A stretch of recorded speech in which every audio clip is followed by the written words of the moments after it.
For those that really just don't know, do you mind introducing yourself to the camera? I'm Andy C from Ram Records. And I'm Scott, Red One, from Ram Records. What would you say was the first big tune, big release that put Ram on the map? The first release that put Ram on the map was Valley of the Shadows. People really responded to it, and it gave us a lot of confidence, to carry on.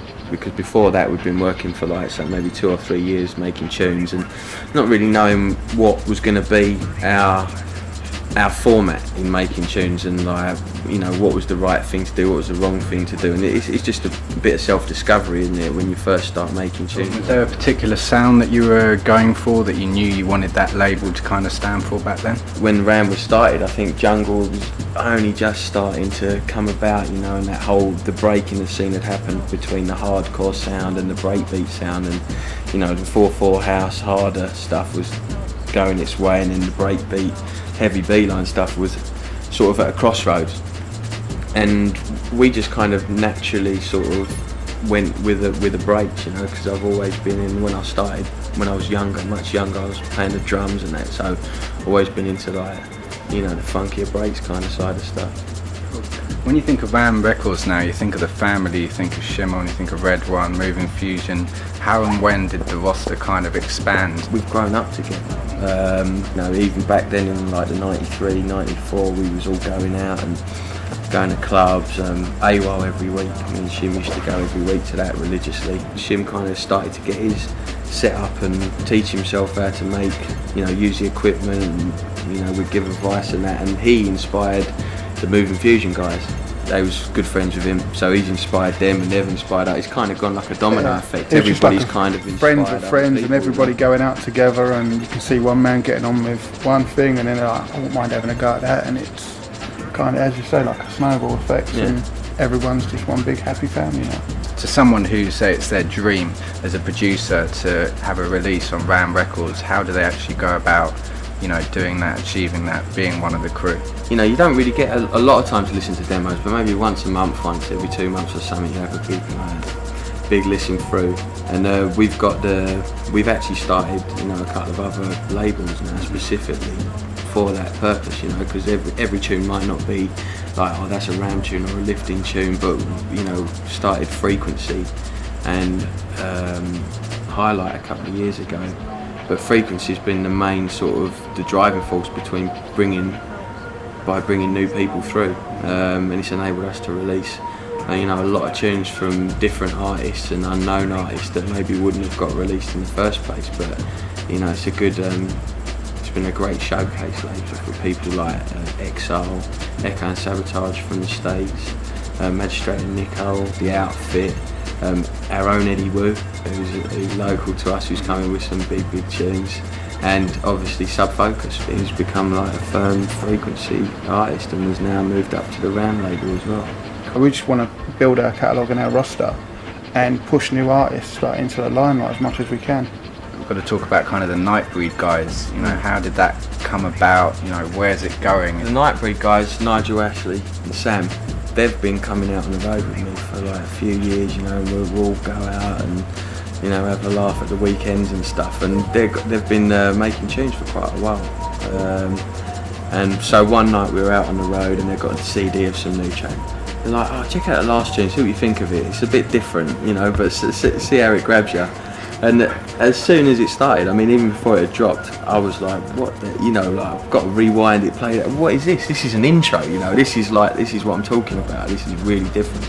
And I went in the club and started with it on CD, and it smashed up the rave and that to get a rewind, and everyone was going crazy. And when we got back in the car on the way home, everyone's buzzing, excited, thinking of ideas of how to, take it to the next level. Scott Mills was playing on Radio 1, innit? And they had a text poll. Yeah. And one guy was like, that's wicked, when the more that stuff on daytime.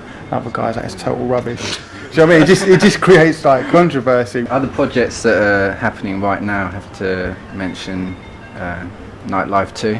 Yeah, we've got the new Nightlife project has just come out recently, and that's been, very, very good for us, in terms of the new process, when Scott suggested it, start of last year.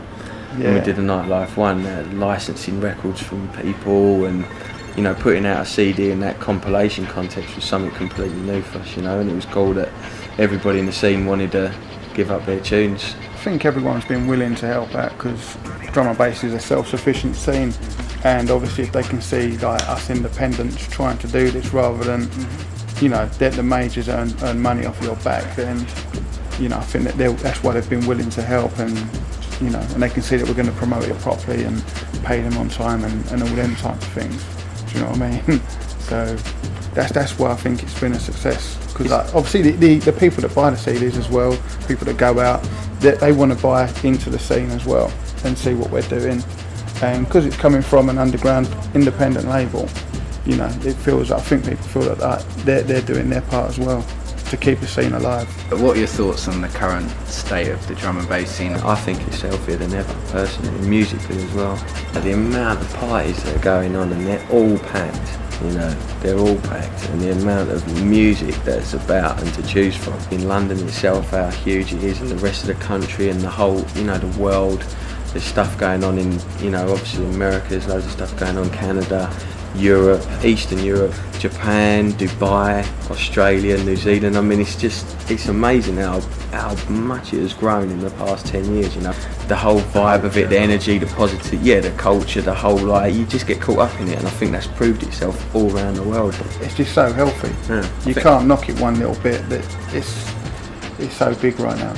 I think that's part of the benefits of the past year or two as well, is the way the whole internet thing's opened up with people getting into the music, and now DJs are getting their music via AIM and stuff like that. We've been able to get tunes from producers all around the world. Where's RAM standing with the whole MP3 debate? Is the RAM catalogue going to be available for download? Yeah, we're going to start with like the back catalogue. It's going to be on like a couple of different sites. We're not going to sign up to like hundreds and hundreds. It's something we're gonna, you know what I mean, we're gonna tread cautiously with it and see how it goes.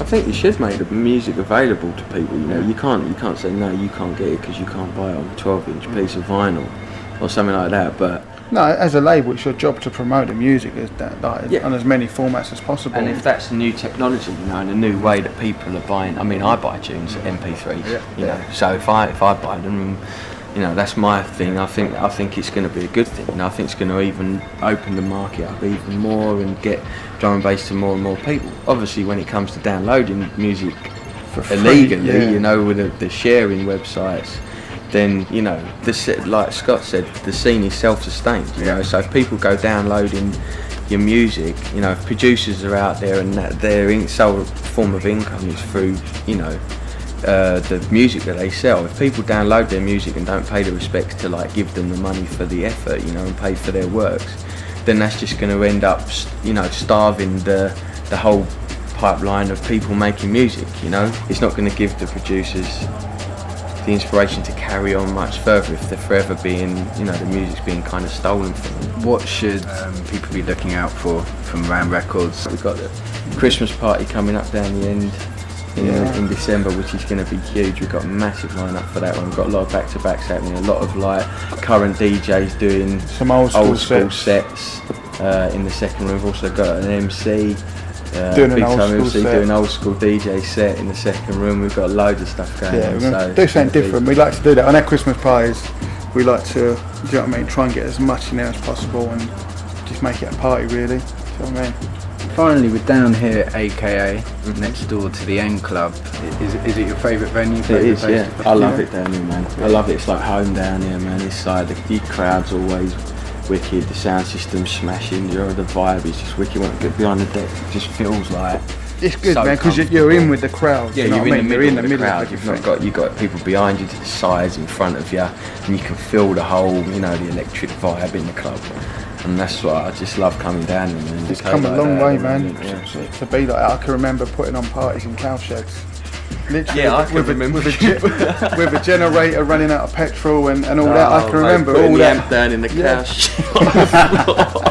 Yeah, I mean, it's come all this way. Thing, like, you know, we're in like £1 million clubs now, man. Yeah, multi-million pound it's crazy. clubs. And like when we started out, as Scott said, he's got a barn in some field somewhere in Kent. Getting chased by the Don't police. tell the old Bill though. Yeah. Do you know what I mean? Well, so no, it's wicked. Love the end. I think for the intimacy, Can't beat that atmosphere. It's low ceilings, everyone's up close, and it's rowdy. Sound system smashing. You know what I mean? And the whole vibe's just, you know, you can feel it. We just get good support for it. It's a good night. It's a friendly atmosphere. Come down. Hi, I'm outside the End in central London, and it's the Ram night tonight. I'm going to be speaking to the Ram crew and talking about the label, see what's coming up, what's going on with everything and all the projects, and have a good night out of it. It's Ram Friday night. Somebody say yeah!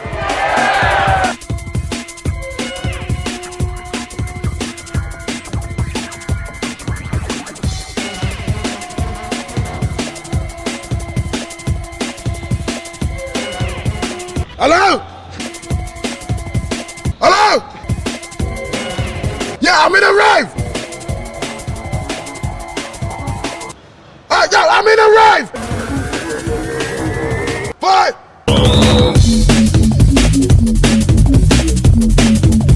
It was cool, do you know what I mean? Warmed the crowd up, got them going. Yeah. How important are the nights for the label? Like it's a showcase for our label, do you know what I mean? We want to stay at the forefront as much as we can. And this night is like, it's a big thing. What does playing at Ram mean to you? I mean, it's got to be nice having your own event, right? Oh yeah, it's the best, man. It's like, it's kind of our, well, we've had it for so long, it's like our little testing ground for tunes and stuff that we've been making, do you know what I mean? It's like, you know, we always know that it's coming up, so like, it's that solid thing that's been there for years, and like, yeah, it's really cool, man. Like, I hope we can do it forever, do you know what I mean? So what tunes did you play tonight of your own creation?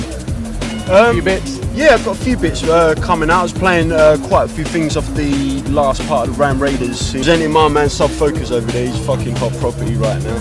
I am known for being more of a producer, so I think like, you know, the next year or so, I want to concentrate a bit more on like showing people that I'm a DJ as well. Just get out there, you know, just show people, alright, you can make tunes, but you can do this too, you know what I mean? As I said, always a pleasure, Mr. Shimon. Thank you, always a pleasure, man. Look forward to see you down here again. Crazy kids. That's nice.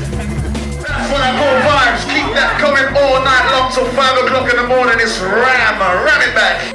It's your debut, right, for Ram Records? That's right, man. Yeah, definitely. It's my first set at the End, so it's really, really looking forward to it, man. I kind of played most of my own stuff, really. Do you know what I mean? Like, I dropped it like probably about 70% my stuff, but so that's all the exclusives I've got right now. Do you know what I mean? Apart from that new Ram stuff and that. Okay, let's roll, man. Whoa! What do you bring to the night? As well as I just bring some added flavour, something a little bit different as well. Because I remember I'm bringing that thing from the jump up raves as well, but not too much, you know. Nice to complement the mixes and talk to the crowd at that kind of time in the morning. It's just good to keep them alive. Do you know what I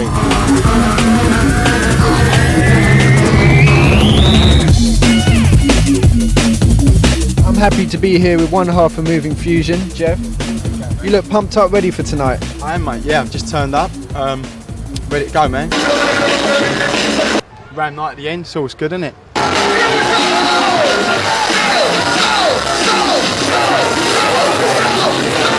Got a load of new dubs and, you know what I mean, it's all good, yeah.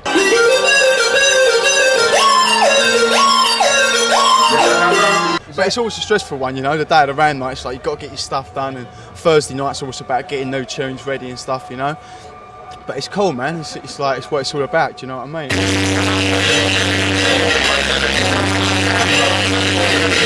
Here he is, he's just turned up. Easy, and there's the other half. How you doing, Spa? Hello, mate. How you doing? Good. Easy.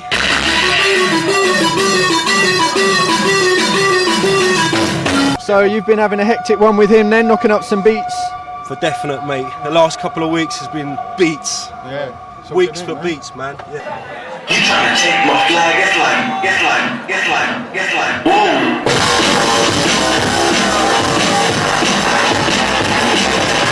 How about that?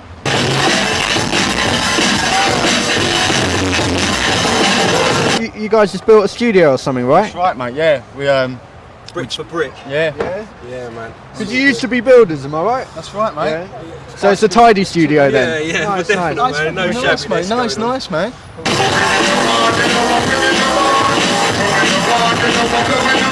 Oh, man, my adrenaline's pumping. I'm looking forward to getting there and dealing with the matter.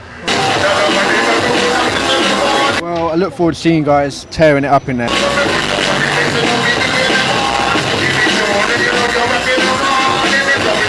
Yeah, man. Safe, Joe. Nice to see you as Thanks, always, guys. Wicked, dude. Wicked, Safe, wicked. man. Peace Moving out. Fusion.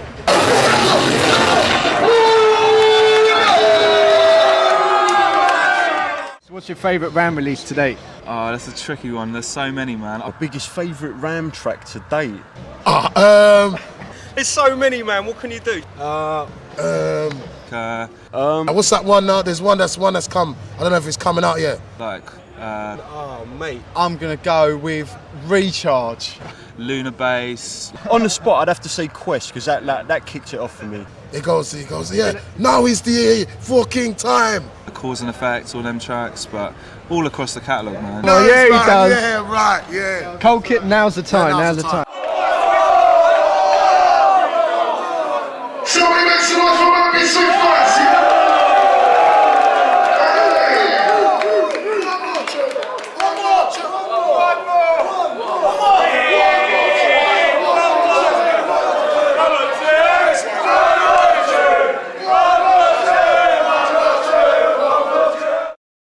Hi, what's up? This is Joe Oakley. I'm down here at Electric PR with, without a doubt, the hottest breakthrough producer in the scene right now, Mr. Sub Focus. How are you doing, sir? Thanks, man. Very good. Cheers for coming on with the interview, man. Can we just talk about kind of how you got into this? I mean, what was your musical background, influences and things like that? Right, basically I started playing bass in a rock band like when I was kind of 12, 13 sort of time. I was never very good at playing, so I kind of just drifted into production when I got into dance music, more or less. As in going to raves, were you DJing, have your own pair of decks? What was No, that? at the time I was just into the sounds, man. I was well young at the time, so I was just kind of buying it on tape packs, you know, listening to pirate radio, things like Cool FM. So what are your earliest memories of actually making beats? I used to produce on like an old Acorn computer, man. It was just kind of fucking around at the time. But I started off kind of making like rock style tracks, and then I kind of started using break beats and stuff like that, and that's just came from there really, just having fun on the PC. So what was your kind of earliest creation? One of the first tunes I ever did, I think I sampled my mum on it, like a little speech sample. When I first started making drum and bass beats, it was much more melodic. I was into the kind of sweet melodic intro, and then kind of dirty drop type tune. Nowadays I like to do everything basically, as much different stuff as I can really, like trying to never make the same tune twice, do you know what I mean? So what was it that caught the attention of Ram Records then? When I first hooked up with Andy, he got given a CD, my mate gave him a CD, and I didn't sort of really think he'd call back at all, but he gave me a call out of the blue like a week later, and he just said he was like impressed with the kind of diversity of the thing. So, I mean, how does the deal with Ram work now? I mean, are you still releasing on other labels? Or? No, I mean, it's pretty much locked down now, but I mean, I'm really pleased with the way it's worked out, man. End of the day, anyone who I've ever spoken to on Ram, once you're on there, you've got no need to go anywhere. That's it, man. I mean, they've really brought me on board, and like, you know, I'm really content just releasing beats for them. They've got me busy, do you know what I mean? I'm sort of doing a remix for them, 2 more 12s on Frequency, and then I've got an album coming as well, so I've got loads of stuff to do, do you know what I mean? It's not like I'm not busy. So would it be a proper concept artist album? Well, I'm not going to go too conceptual. I just want to kind of cover like 360 degrees, like the whole spectrum really. I want to get as many different types of tune on there as I can really, and just make it all strong, because I find quite a lot of D&B albums are like, there's, you know, you buy them for a few good tunes, but I kind of want to make the whole thing really like as strong as I can basically. What kind of artist albums would you like to kind of like to emulate? Well, I think one of my favourites probably Matrix. I think it was Sleepwalk, quite a few years ago now, but I just like the kind of, there's quite a lot of different sounds on there, and just like the whole production throughout the album was really slick, and like just as a whole package, that was a big album for me. Probably like things like Speed of Sound as well, although that was more like a compilation. But yeah, man, loads of albums. I mean, like Timeless as well. Do you know what I'm saying? I know producers, you know, hate putting, you know, their sound in a box kind of thing. But I mean, to someone that hadn't heard you before, how would you describe your sound? I mean, especially don't want to kind of define it too much. But if you're going to go for anything, I'll probably go for kind of musical but heavy. Would there ever be any collaborations on the album? Yeah, I mean, I'm hoping to do some collaborations with some of the Ram guys. I've talked to Shimon, Moving Fusion and Nightbreed. So hopefully this summer, fingers crossed, I'm going to get in the studio with them guys and see what happens, man. Leveling with me, is it a dream come true to be working around those sort of... Yeah, big time, man, big time. Definitely. I mean, I couldn't have expected it. So do you know what you're going to be remixing yet? I've got a choice of any of the Ram back catalogues, so I've just got to basically kind of go through everything and make my decision. Right now I'm kind of leaning on like updating one of the old classics, like maybe Lena Bass, Recharge, one of those tunes kind of thing. If I had £10 in my pocket this weekend, going into a record shop, what should I be picking up of yours? Pure bashing dance floor, you're probably going to go and get Ghosts. That's a tune I've done with Danny Wheeler. That should be coming out in the next couple of months. If you're on a kind of more sort of like more kind of crazy sort of techie tip, you want to pick up Acid Test. That's the new thing I've got coming on Frequency. We're down here at Electric PR. I know you're getting a whole load of love from the press right That's now. Right, yeah. Does it you feeling the pressure, or are you still just rolling out the beats? No, I kind of like after I got the first tune signed, I felt the pressure big time. Like I produced the whole summer, like this is last summer, and like came out with one good liquid track and like nothing else. Like literally went through a big dry patch. So I'm kind of used to that now. Yeah. Like no, I'm pretty happy in the studio at the moment, man. It's going all the stuff I'm starting seems to be going nice. Finally, I mean, you know, people always come up these days saying, you know, what's that new Sub-Focus thing? So when I'm next down at, you know, at an event and you're playing, you know, what's the biggest dub that you've just put your finishing touches? I've just finished, right?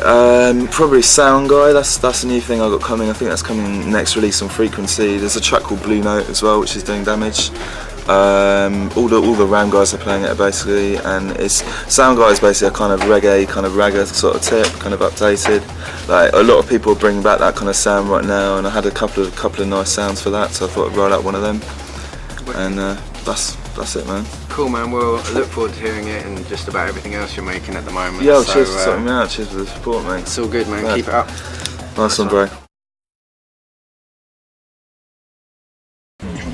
I'm with DJ Brocky, one of Jungle Drum and Bass's veterans, true soldiers, been around since day one. How did you get involved in the whole scene? When I first got into it, my friends called it, you know, devil music. Yeah. You know, I mean, I'm proper. I mean, it wasn't a joke. They were serious. They used to see me in the morning like, what the hell happened to you? When I used to first go to hardcore techno raves, I was the minority. You know what I'm saying? There'd be like 10,000 white people and about maybe 100 black people.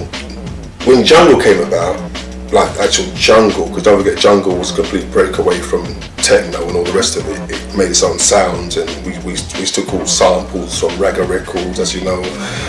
We took something that's like Gary, so we sampled anything. We sampled the hell out of anything. We didn't give a hell what it was, we just sampled it. That's what made jungle just like madness in it. But every sample was a tune that someone could relate to, and that's what got them into it. They were like, oh, I know that tune, that sounds like Phil Collins to me. You know, whatever, really. They'd be in there like, whoa, little face bar, you know, the same with the ragga guy. They'd be like, I know that ragga tune, boom, boom, like, I could feel that. But it was always mixed. And that was the whole point of it. It's never been a scene aimed at one colour specifically. No, there was never that.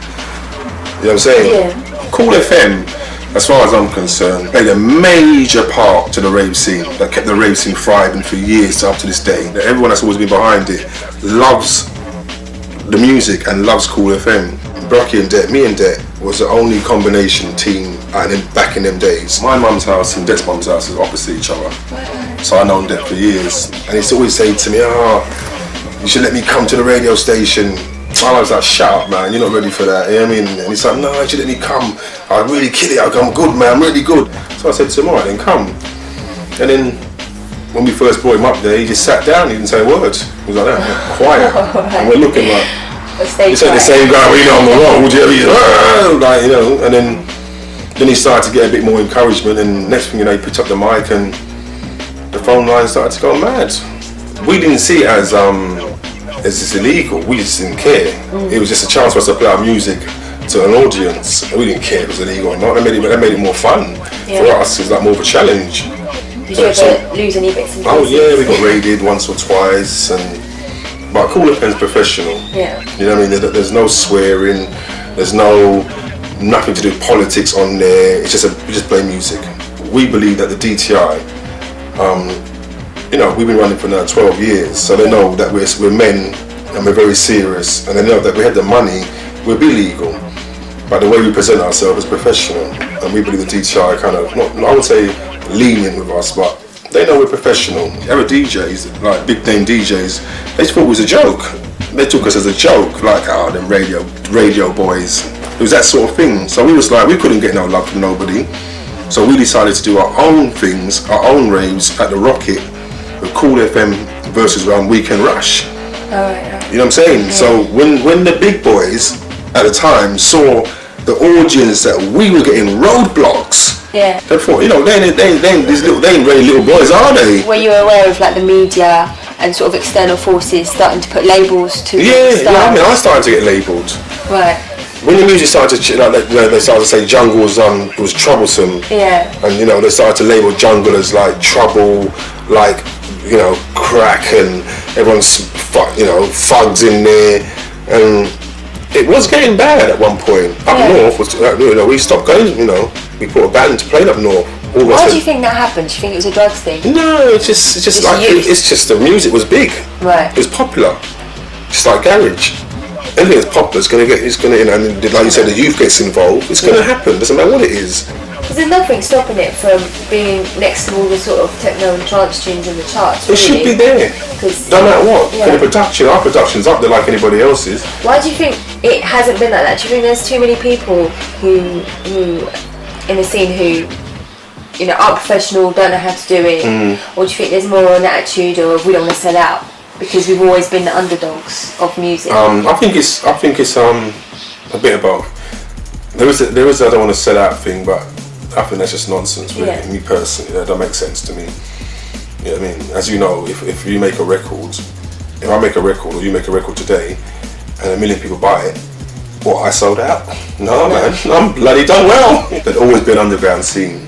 It's cutting edge music, so you can have live bands and MTV and everything, and still have underground. So there's no selling out. We need to be up there in the top 10 in the charts. Why not?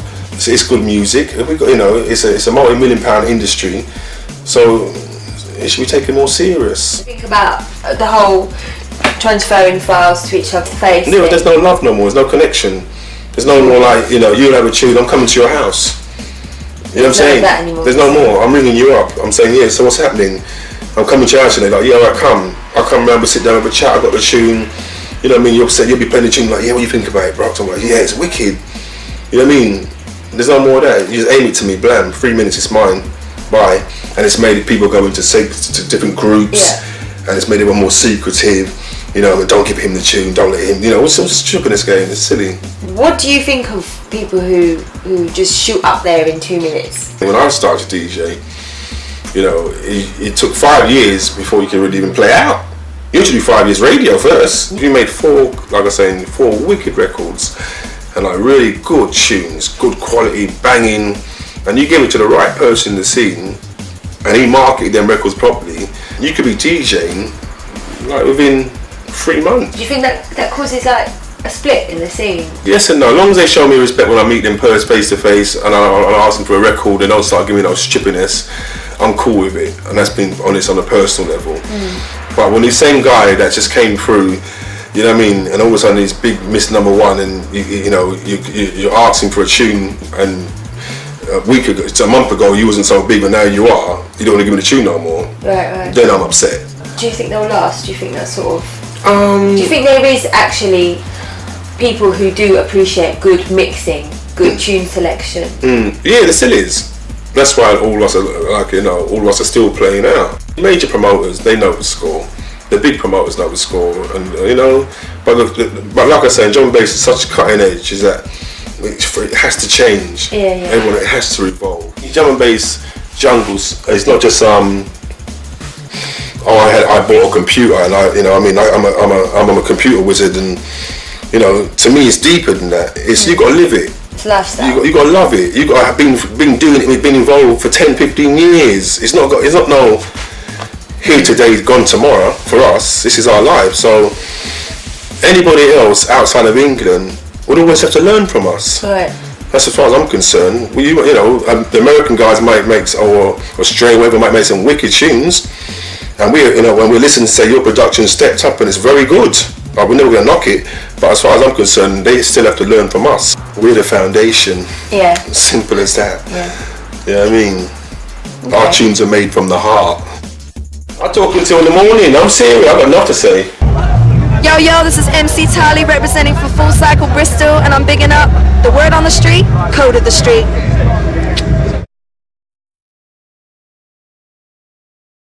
This is Nixie and I'm here with Raiden. How you doing? Yeah, I'm cool. What are you doing at the moment? Basically DJing abroad every single weekend at the moment. Just built a new studio, so like, you know, making some more beats and stuff. There's so much going on, I can't even begin to know where to start, to be honest. So how long have you been actually producing? Since about 2000. I had a really crappy job, I was really bored of it, and then like, you know, just saved up all the money I was earning, bought a computer, quit my job, went on welfare, sat, you know, and just learned it. Did you always have drum and bass in mind? Not when I first started producing. I was making electro and techno, to be honest, but the electro I was making, people saying that's like drum and bass, so I started listening to more and more drum and bass, and I started hearing like No U-Turn, things like that. I started going to the Renegade Hardware nights at the end, and obviously like those nights were so legendary. That was the thing that made me go, right, drum and bass is for me. And what about the DJing? The only reason I started DJing was like, well, I'm making some tunes, I wouldn't mind rocking a local house party or something, you know, in front of 10 people. And do you enjoy DJing? Yeah, I love it. I'd even go as far to say I probably prefer DJing more than I do production, in the sense I love just like going out. I love the whole experience of like going somewhere, seeing people going crazy, meeting new people. How did you get yourself out and about? How did you get yourself signed, noticed? I used to just go to like every single drum and bass night that I could, you know, whether it be local, whether it be in London, and I'd always go with like 10 CDs, and I'd just go up to a real big name producer, tap them on the shoulder and go, yeah, here's a CD.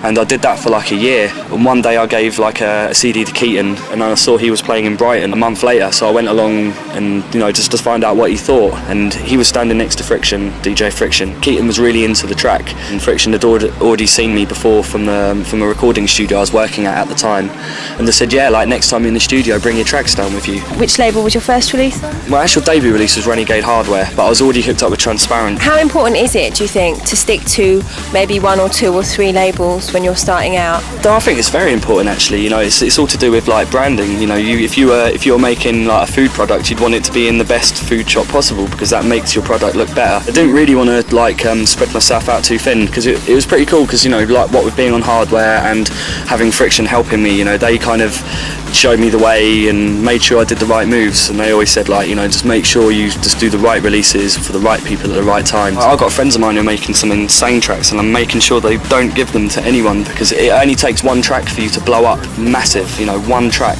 and it is worth just waiting for that track. And at the end of the day, if that one track goes off, your whole back catalogue will get signed along with it. We hear a lot of sort of techno influences in your production. Is that because you were into techno before? Yeah, I'm a complete techno fiend. You're still into techno, obviously. Love techno, yeah. I probably know more about the latest techno releases than I do the latest drum and bass releases. Can we see Raiden maybe under a different name as a big techno artist at any point in time? Oh, I'd love to see it happen, believe me. I'd love to make some more techno, but I always tend to start techno tunes and never finish them. I always go, oh, wicked, that's a wicked riff, and then just speed up to 170 and then throw it in, it becomes a drum and bass tune. So one day, yeah, I hope to just get a techno release just as an ambition, you know, just one release would be enough for me. What do you think of the opinion that techno drum and bass has no soul, it has no funk? Go and see Jeff Mills play and then come back and try and say that then, you know. I think that's just a very naive view of techno. You know, I think it's very funky, vibrant music. Techno's just such a wide banner. It's like saying techno's like saying drum and bass has no soul. I think a lot of drum and bass that calls itself techno is a bit, you know, just because there's a bleep in a tune doesn't mean it's techno, do you know what I mean? Exactly. And like acid hasn't been used in techno for years. Can we ever see like a liquid production from yourself? I don't know, to be honest. If I was going to do something more mellow, it wouldn't necessarily be liquid, because liquid is like, I don't know, like a very housey, soulful kind of sound, and that's not really what I'm about. Like, it doesn't always have to be hard in a sense. Like I am thinking about doing some more mellow tracks, but they wouldn't be more to the house side. They'll still have a kind of a techno influence or anything, and still be kind of dark, just maybe not quite as hard. What can we expect from you coming up? I'm launching my own label called Off Key Recordings, which is very much dedicated to like pushing the real techno sound, almost like really pushing it, you know, like more than I should in some respects. You know, just like really nasty off-key hooks. I don't know what my sound is, you know, everyone keeps telling me, but I can't hear it. But whatever that is, you know, I'm just going to keep trying to push that further and further. And everyone's wondering what the new thing is, but I think it's going to be the blurring of musical styles, you know, and that's how I feel, and that's why I'm not feeling so afraid to try and merge my techno influence, and I'm not ashamed to have my techno influences, you know, just blurring everything together. What advice would you give up-and-coming producers? Because I think you are a bit of a bedroom producer, DJ, pin-up, if there was such a thing. People go on about individuality and stuff. I think it's not so much about making yourself individual. I think you've just got to believe, just doing what you really truly believe in, and even if it takes longer, I think people will see that, and that will get you recognised. You know, there's no point just making a bunch of tunes that everyone else, you know, that sounds like everything else out there, but then there's no point trying to make something different for the sake of it. I think it's just a case of knowing when you're ready. Well, it's been really nice talking to you. Thanks for talking to us today. Thanks. I'm here at the Technicality Monthly with, I'm going to get everyone to introduce themselves. I'm Chris. Fracture. Senses. Sterling. Neptune. Focus. Equinox. And how long's this night been going on for? The night's been running about almost 3 years now, getting a bit knocked off with certain things that were going on, and I decided to try and start my own night.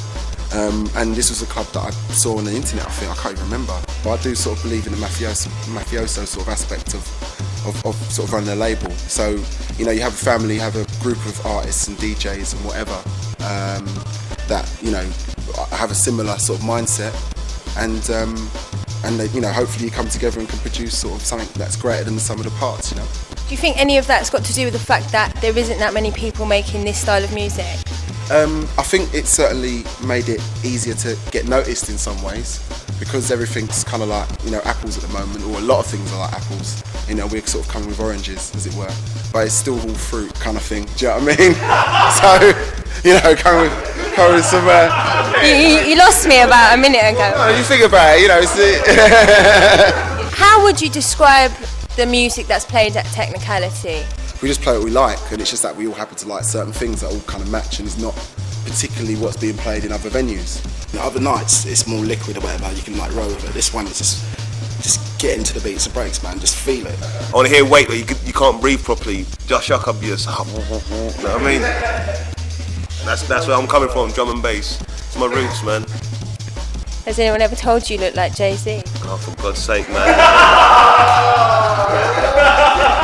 You are the 5th person to say that to me now. I was in a supermarket and this girl goes, "You look like Jay-Z." Nah, man. You know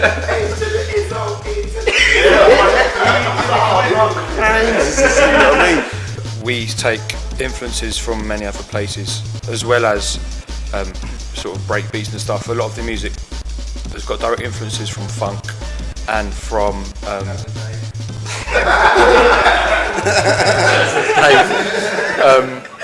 Phil Collins, people. I accept that there's you know, people out there who listen to drum and bass who may have only been listening for 3 or 4 years and might not understand that before that time people did more things in their beats, and they didn't rely on heavy amounts of music to make a track. It was the elements that made the tune were in the drums and were in the bass, right?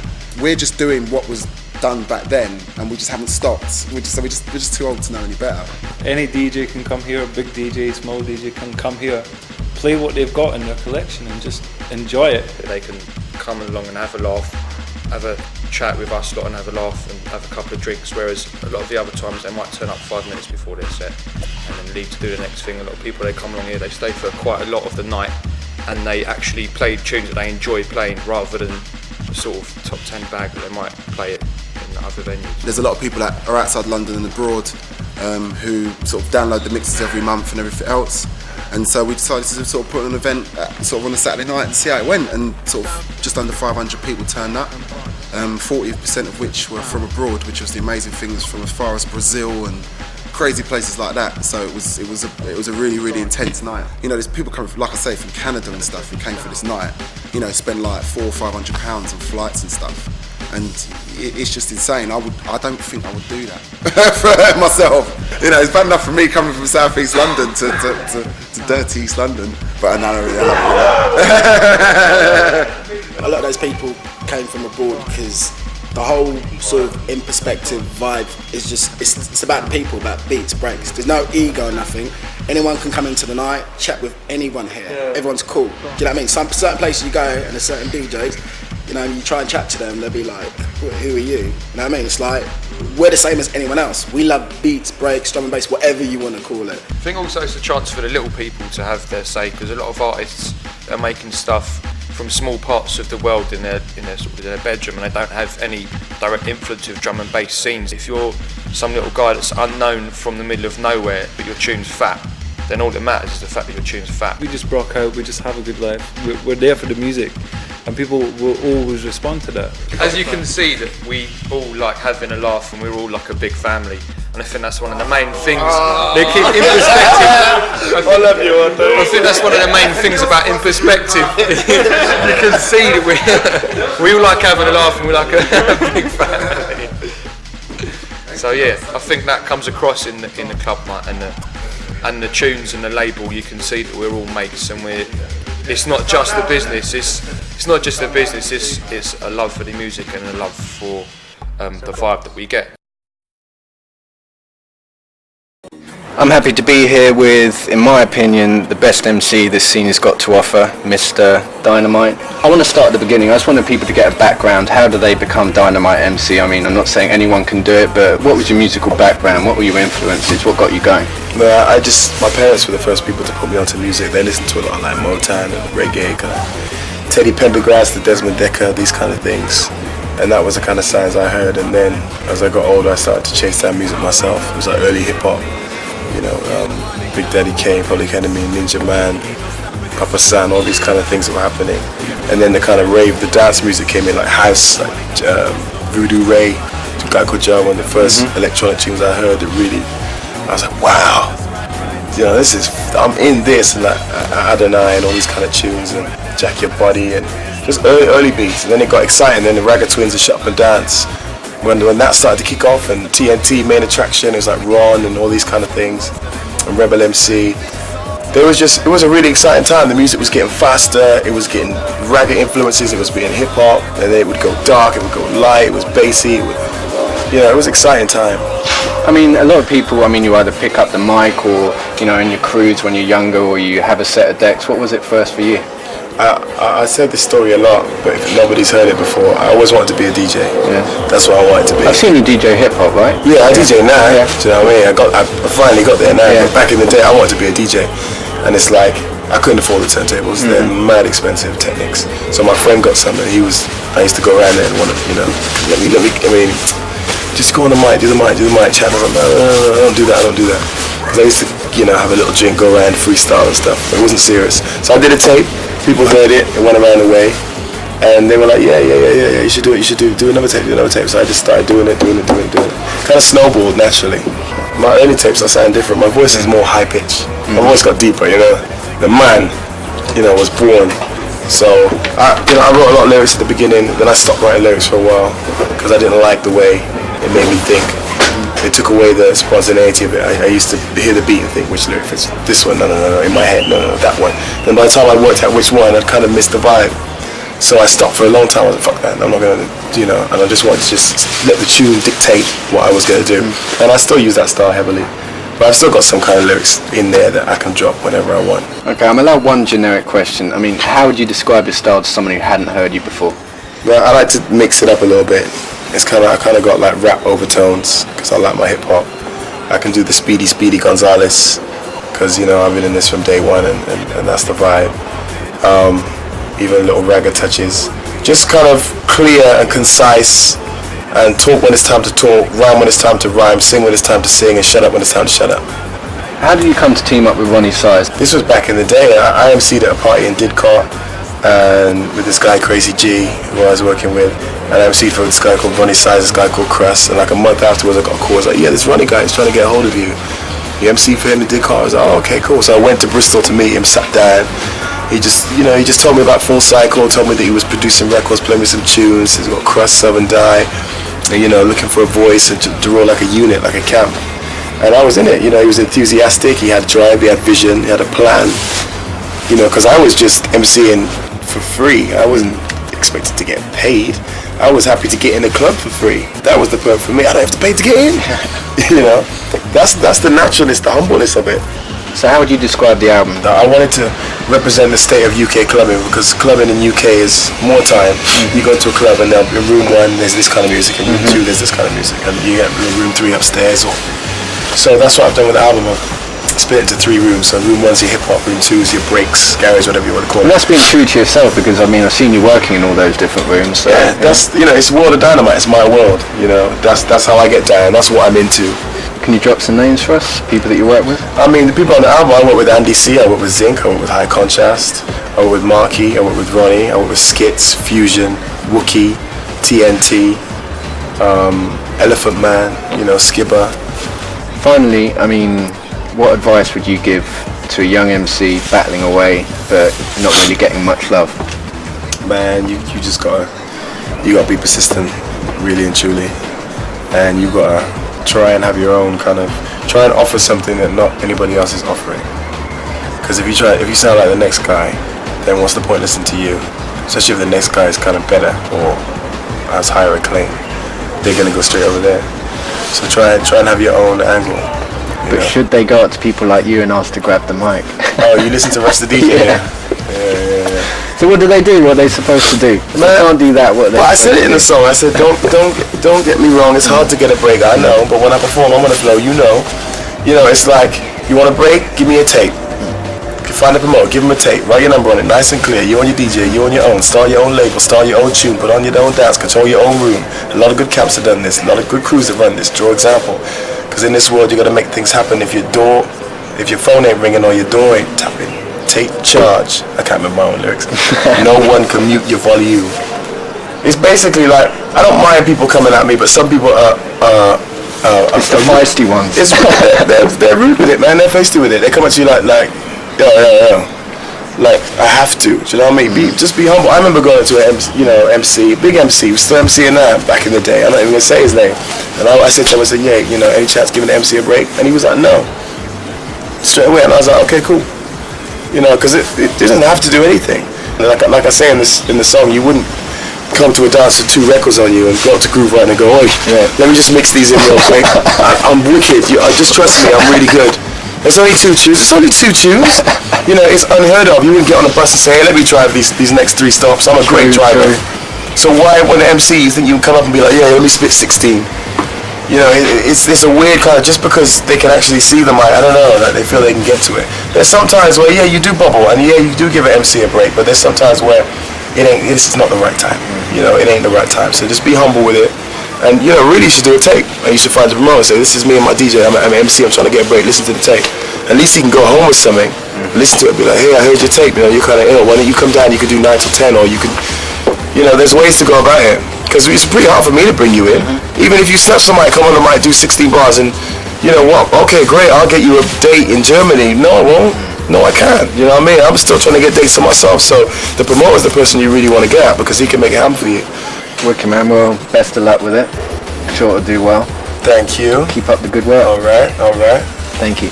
Bless. Code of the streets. Wawowski. This is Christian Perspective, and you're watching Code of the Street. Yeah, this is Senses, and you're tuned into Code of the Streets. This is Equinox, and you're watching Code of the Street. Hi, this is MC Sterling, and you're currently tuned in to Code of the Streets. Hi, I'm here with Artificial Intelligence. How you doing, guys? Not too bad. Cool. Getting things started. We're in the studio right now. How did you 2 get together? I'd already set up a little studio in my house. It was just in my bedroom with a couple other friends of mine. We got a few bits of studio equipment together and put it all together. And we was developing our skills. And Glenn was sort of around, DJing at the time, and was cutting all fresh beats, not just from me, but many other people that he knew that wasn't really known in the scene, but they was still sort of up and coming producers that are around today still in it, big names now, But at the end of the day, he was into what we was making as a DJ, and we was into his styles of playing. How are things going on the DJing front? DJing was my first thing I really loved doing and got the adrenaline rush from and all that. And I spent years as a bedroom DJ, buying all the records, hanging around all the record shops and all that. And then I got to the point where I knew I was a good mixer, and I could get upfront tunes as well, but it took more than that to get into the industry. And for me, it was a logical progression to actually just go and start doing production. How's your style developed over the years? It's gone from left to right to dead centre and back again, yeah. Whole spectrum. Yeah, always changes. Don't ever want to be branded under one thing, because that's the one thing we're definitely not. We're not just like the more funk, whatever liquid, whatever you want to call it. We're not that. We're not just the jump up. We're everything. We're Throwdown. Throwdown. Yeah. Is that your term for it? Yeah. Everyone's using jump up like a negative term now, so we dropped that and we call it throwdown now, yeah. I like that. How did you get involved with re-recording? How did we get involved? Initially, it was the first couple of tracks we done, Everon, which Marcus signed. Brian rang up. He was kind of straight on it, like within a few weeks, and was saying, "What is this track? Is it signed? I love it." And originally that was the first track he signed, and then he said, "Do a B-side," and we were saying, "We don't do B-sides, Brian," and we came with the next A-side. The A-side. And what about your releases before your affiliation with V? What releases did you Commercial have? Suicide, which was Soul Good and Embrace. That kind of came out at the same time as Everon, which was on Solar. They were the initial two releases that kind of made our name amongst the underground. So you've been around since, pretty much year dot in drum and bass as DJs, and a lot of your new fans might not realise that. Yeah. I mean, I've been through every level. I've been here from year dot as a punter, then as a wannabe DJ, as a producer, you know what I mean, and coming back as a proper DJ now, you know what I mean. So, but I mean, I did do my fair share, and so did Glenn, fair share of DJing before even AI came about, you know what I mean. It's a hard graft, you do all these things and you don't get noticed, you know, that's what happens. You have to really fight against sort of the masses. Everyone's trying to get the spotlight for something, you know what I mean. And you can't just be a good DJ and a good mixer and go and play to a crowd. That same crowd will probably forget your name the next day, they were all so drunk, you know what I mean. So it takes more than that to sort of sustain and push your name further in the industry, you know. Do you believe in the saying, the quicker you get something, the quicker it goes? Yeah, there's a level of truth in that. You learn from small mistakes, yeah. I could do a mistake where my progression's been slow, yeah, and it will only cost me a few £100 and I will know never to do that same thing again. Whereas when someone's gone really quick, that few £100 has turned into a few grand, and that could damage them, you know what I'm saying? So I could just pick myself up and keep going, but to them that would be a big loss. So plainly, for me, the benefits of moving slower is just having a little bit more wisdom about what's going on, do you know what I mean? Having a little bit more time to work out how the games are working, so by the time you do get there, you know how to protect what you've got and how to keep it going. What do you think of the internet and how the internet has affected the scene? And obviously there's all these websites that everyone's logged onto every day with the up-to-date news, so all the kids, everyone's a lot more clued up with what's going on, you know. In that sense it's good, and you've got the whole, for us, like the instant messenger thing, hearing what everyone is making, like kind of up front. Whenever we have anything, we'll like choose two people maybe to test the tune out with, you know, say Raiden and Marcus or Brian and Fabio, and see what your reaction is from there, and then like kind of send it to another couple of people, we'll send to Mark in Brazil, we'll have feedback the next day, which is brilliant, you know. Same thing with Pendulum once. I remember sending him the track Concord Dawn. Before I went to bed, when I woke up in the morning, I was saying, yeah, I smashed it in Australia, New Zealand. It's like, oh, wicked. And we only finished the track that day, and it's like, it's always been played out on the other side of the world. You know? And that's great. Are you happy with the state of the scene currently? I think the scene's healthy at the moment. I think London could do with an injection of some vibes again somehow. Definitely need it. Yeah. The industry's getting to a point now where they're protecting artists more now, you know. People can't just get ripped off so easy, you know. People ain't just taking it for granted and running off with people's money. People realise that the future is in the youth, you know, and you can't just bring them through and rip them off, otherwise we will not have a scene left anymore, you know what I mean? Still, I think the whole DJ pricing thing is killing it a bit, you know. In what sense? In what sense? Won't name any nice, where you have like 10 expensive DJs paying for so much money, and then it's a certain amount of money on the door, a certain price at the door. I mean, it's unfair. It's unfair to the puncher, and I reckon it's, you know, you just get certain people that will go that are willing to pay that price. What are you using in the studio? Still all the outboard stuff. Yeah. Dinosaurs and there's some dinosaur setup at the moment. Everyone's on their little G5s and G5 is your Logic Pro, which is all a good thing. It's the young ones in, everyone can start, you know, contributing. We got, we're just basically using mainly EMU 64 Ultra, alongside Cubase as a sequencer. We don't even use no audio in there really. Right. There's a couple of synthesizers and effects and compression, stuff like that. Yeah. What else can we expect over the next year or so? I think we might try and at some point do some kind of EP that might have a few different styles on that one EP for me or something. And in the future, probably far on into next year, we'll be thinking about an album. Police remix. Get that in the shop. Trick Me remix. Trick Me remix, which has kind of smashed it for us really, and has got us a lot of. So that's the official remix. That's the official remix, and they were kind of blown away for it, so we're needing more work. So that's opened up a lot of doors for us. Did you get headhunted to do the Khalees remix? I'm a Khalees fan, and I got all her albums, and I got her latest one, and we'd already done that Cutty Ranks slamming remix for EMI, and I saw that she was kind of going through EMI with the album, and there was one specific track I liked on the album that I thought we could do a good job of. So I told Glenn to make a couple of calls and see if we could get something on the off chance, and they was like, that's not the track we're doing off of the album, it's the next 12. They goes, have a listen to this one, and it wasn't even one of my favourite ones, to be honest, but you know, to be offered that. And then they also said that they hadn't really heard much of what we'd done, so we sent them some of our stuff, and they really liked it, and they obviously talked to the people within EMI that we'd done the other remix for, and that done really well, do you know what I mean? It got played by top DJs, even house DJs jumped on it, so yeah, so they obviously gave them good feedback, and they was like, roll with it, and we had to wait for about a week for Khalees to listen to it, and, like, and get her go ahead, like, and then apparently she really liked it. So. Hi, I'm down at Pyrotechnic radio station in London, one of the biggest drum and bass radio stations in the world. We're going to be having a look at how they put the station together, how they run it, who comes and plays, and how the whole thing fits in with the whole scene. What's up, this is Blonks, Feel for Day Rich, owners of pyrotechnicradio.com. This is it basically, Pyrotechnic, come in, here's our little office on the left, over here, this is where we do nothing. That sign there, CM. CM means community music. They're one of the people that started us off. They do music courses for everyone. So you can become a musician, singer, rapper, whatever, producer. That's how they started us off. I was a student here. He was a student here. Filth was a student here as well. Leading down to the radio. Got a little chill out bit there as well. DJs usually get carried away bringing in their mates and that. Got like a little chill out bit here. This is it basically, this is the chill out bit. At the back. You got the studio. It's running, NC Verse, Pyrotechnic. That's where the beats are at. Started Pyro in 99? February, yeah. February 99. I was involved in a few Pirates from East London. Well, at the time when we set up Pyro, I'd been on Cool FM for about a year, so I had a little bit of radio knowledge before that. We knew what we wanted to do, but it was like the internet world was like a new world to us, do you know what I mean? Just thought it would be wicked if someone in America or Australia can pick up what we're doing here. This is one of the most important things of Pyro. First of all, it's all about the listeners, then it's all about the DJs and MCs.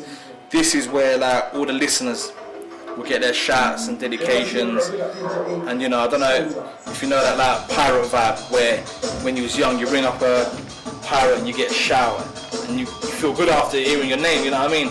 Well, here you can do that worldwide. You can do it Japan, Australia, America. You can just, you're here, you know. All you got to do is type it now instead of ringing, and you get your shout like that, you know what I mean? It's like I write the shout and I wait for Keaton to come past.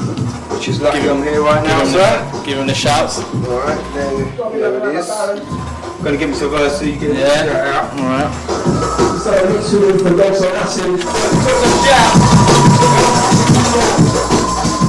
And I make sure someone's here every night doing it. Whether it's me, Filthy, anyone, I make sure that someone's always chatting to the listeners, taking in their requests, shouts. When we started out, we was experimenting with loads of music. From the beginning, we had drum and bass, house, hip hop. Straight away, we had the drum and bass links. Yeah, straight away. Because of Filthy, Brocky, Swift, Navigator, Eastman. Eastman, definitely. Yeah. Eastman.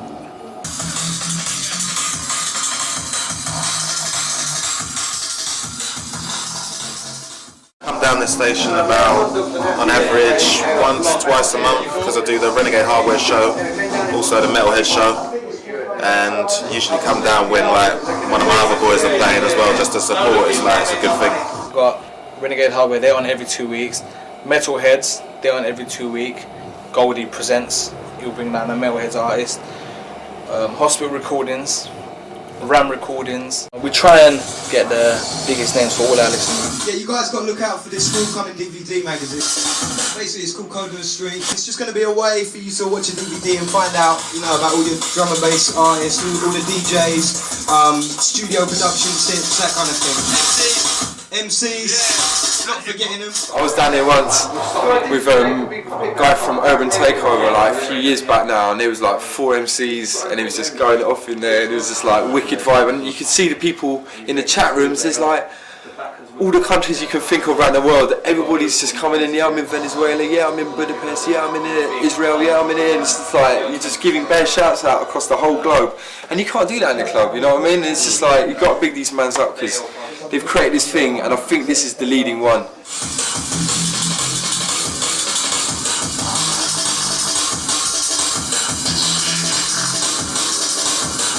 It's like Cool FM really. It's like it's got that status. It's like it's got a little bit of ain't just an internet radio. It's like you're doing pyro. It's like it got a bit of status about it.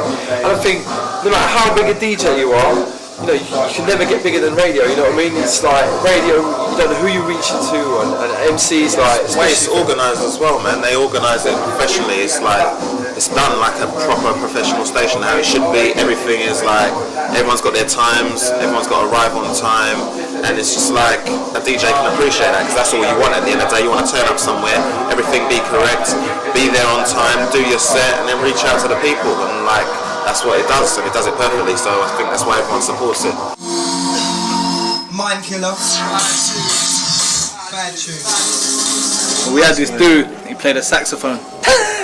Don't ask me how the hell we figured that. he got out his DJX keyboard, he had his saxophone.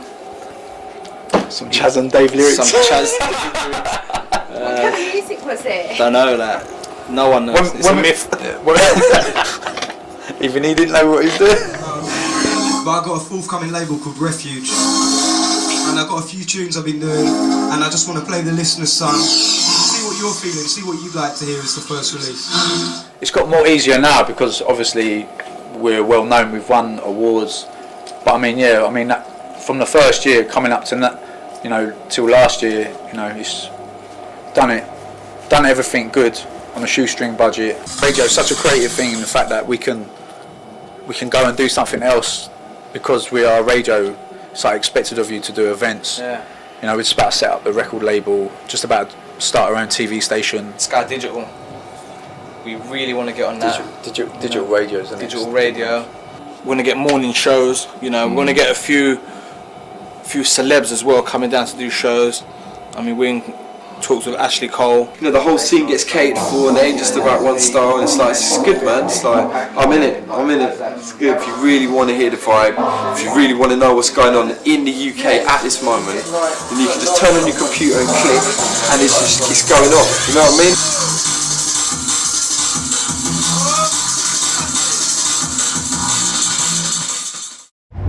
Hi. This is Clayton from Renegade Hardware. DJ Mullet Mile UK. MC Fats. Stamina MC. And you're watching Code of the Streets DVD magazine. Rocking the old and rocking the young. Keep it real. Code of the Streets. You know where it's at. Peace. Thank you.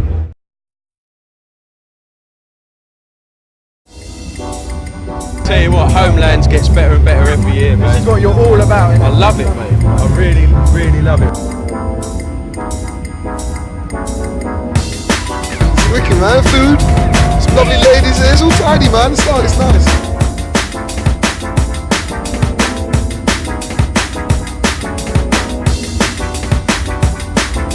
Fucking amazing.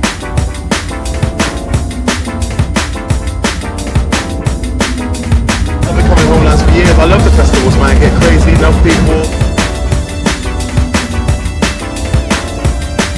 I love it here, man. This is my little annual pilgrimage. I love Homelands. I mean, we love doing this every year, you get what I'm saying? It's not eat, I'm gonna drink, I'm gonna smoke, and I'm gonna party.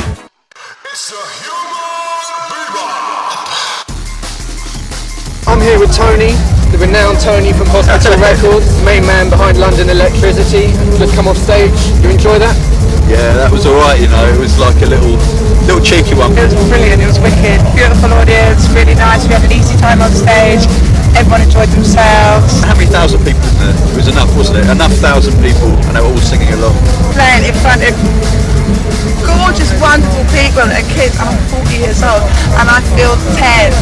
We bring the love of jungle with us. You just played, right? How was it? Wicked. Homelands is like, we've been doing this festival for like 5 years now, and it's just like, it's amazing in there, you know, people come every year. It's a proper family vibe. You've already played today? Yeah, I played earlier, man. Cool, you enjoy that? Yeah, it's wicked, man. All the vibes is there, you know what I mean? 2 afternoon set. It's all good, man. Festivals are always good anywhere, because it's just, you know, gathering the people coming together, loud music, you know, under the sun, under a tent. You know, it's always a celebration, so I love festivals. It's like a family day out with your favourite music and your artists, you know. It's really good. Look who's here! This man right here, the award winner, yeah? The award winner. Right now, man, is Wired. The lifestyles of drum and bass. Check out the Tesco bag. You're still happy for the award, though? You're still happy for the award? You're still holding it? I've got enough room for a couple more awards. When people come to festivals, they're more up for it. They're definitely involved. Loud, heavy, you know, people go mad. Yeah, definitely, man. You know, the crowd, front row, all about the front row. They let you know what's going on. I'm here with Nia Letty, the first lady of movement. It's the only way it can be this. What goes into organising an event like this? We've been doing this for like 3 successful years. Most of it is really the preparation, you know, from booking the artists to sorting out the backstage area, like with the barbecue, drinks riders, getting all the production right from decor, lights, sound, visuals, lasers, smoke machines. We just want to get people to think we're not just a third set drum and bass club. We do festivals and we want to get all sorts of people involved, from full cycle playoff to the true players. We've got a very strong following in Brazil, obviously, because of marking the movement tennis school beats, for instance, that we do there every year. And yeah, you know, we're strongly represented everywhere. Pleased with the sound. Oh my god, the sound this year is fucking amazing. Fucking amazing. And yeah, people are having it, man. So it's good. No, it's good. So next year again.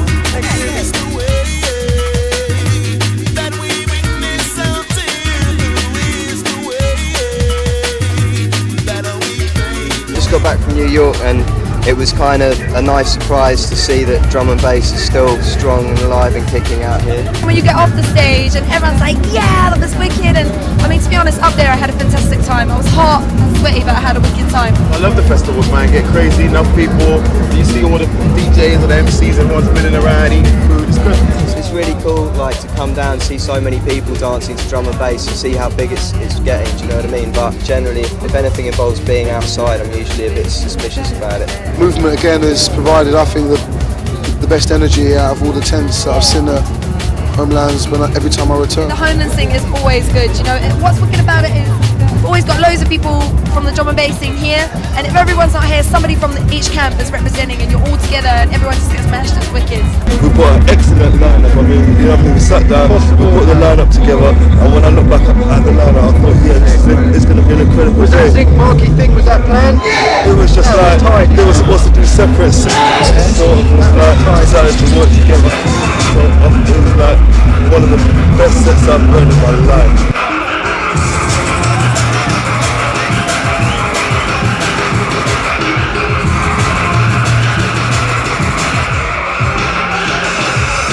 We'd done something similar last year. One of the DJs didn't turn up, but Marky had been on for ages, so I said, do you want me to come on? And he was like, let's do it back to back. And all year people have been saying to me, I was at Homelands and you and Marky back to back, that was that was wicked. So then when I see him today, I was going to say, like, what you're saying, and he was like, hey, you want to do back to back? So I was like, yeah, wicked.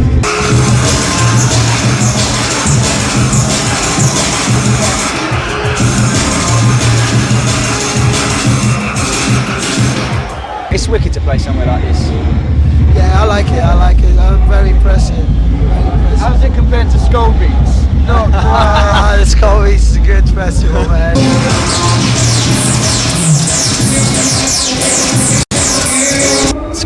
first came about 4-6 months ago to Brazil. I said, Marky, I have a special present for you, and gave me the mixer.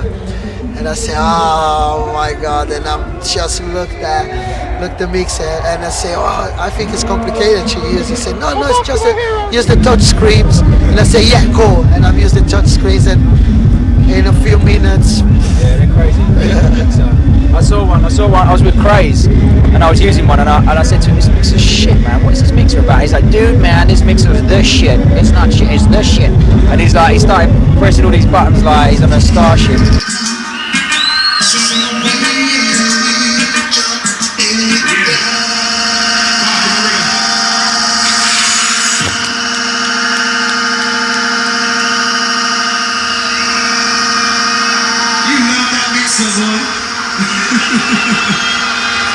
Ladies and gentlemen, please, everybody inside this room better make some motherfucking noise right now for DJ Sing and Marky! Yo, that was incredible for real. Probably incredible. Back to back, 4 turntables. Andy C, tore it, absolutely tore it this evening. You love this festival vibe? Love it, mate. I tell you what, Homelands gets better and better every year, man. This is what you're all about, innit? I love it, mate.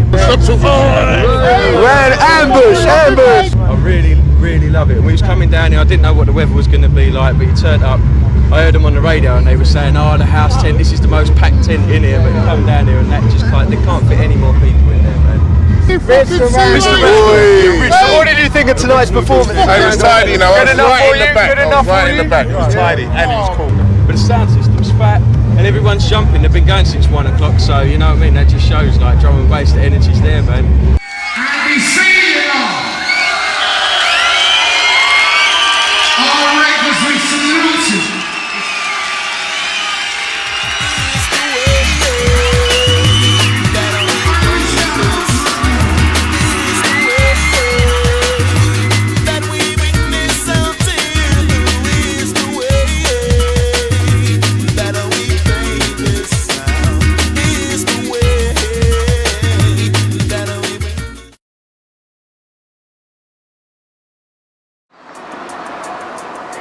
Yeah, hi, I'm Keaton, aka The Usual Suspect. This is the section of the DVD where we're going to be getting some studio hints and tips from a top drum and bass artist.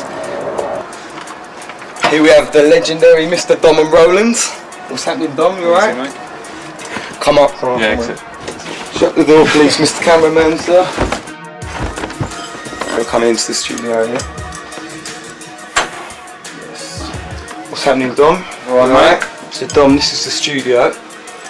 Show us a bit about what's going on, what stuff you're using, what kind of software, whatever. This is my keyboard, my desk and my rack of equipment that I used to make sounds on. This is obviously all outboard hardware. Yeah. You're mainly using software, right?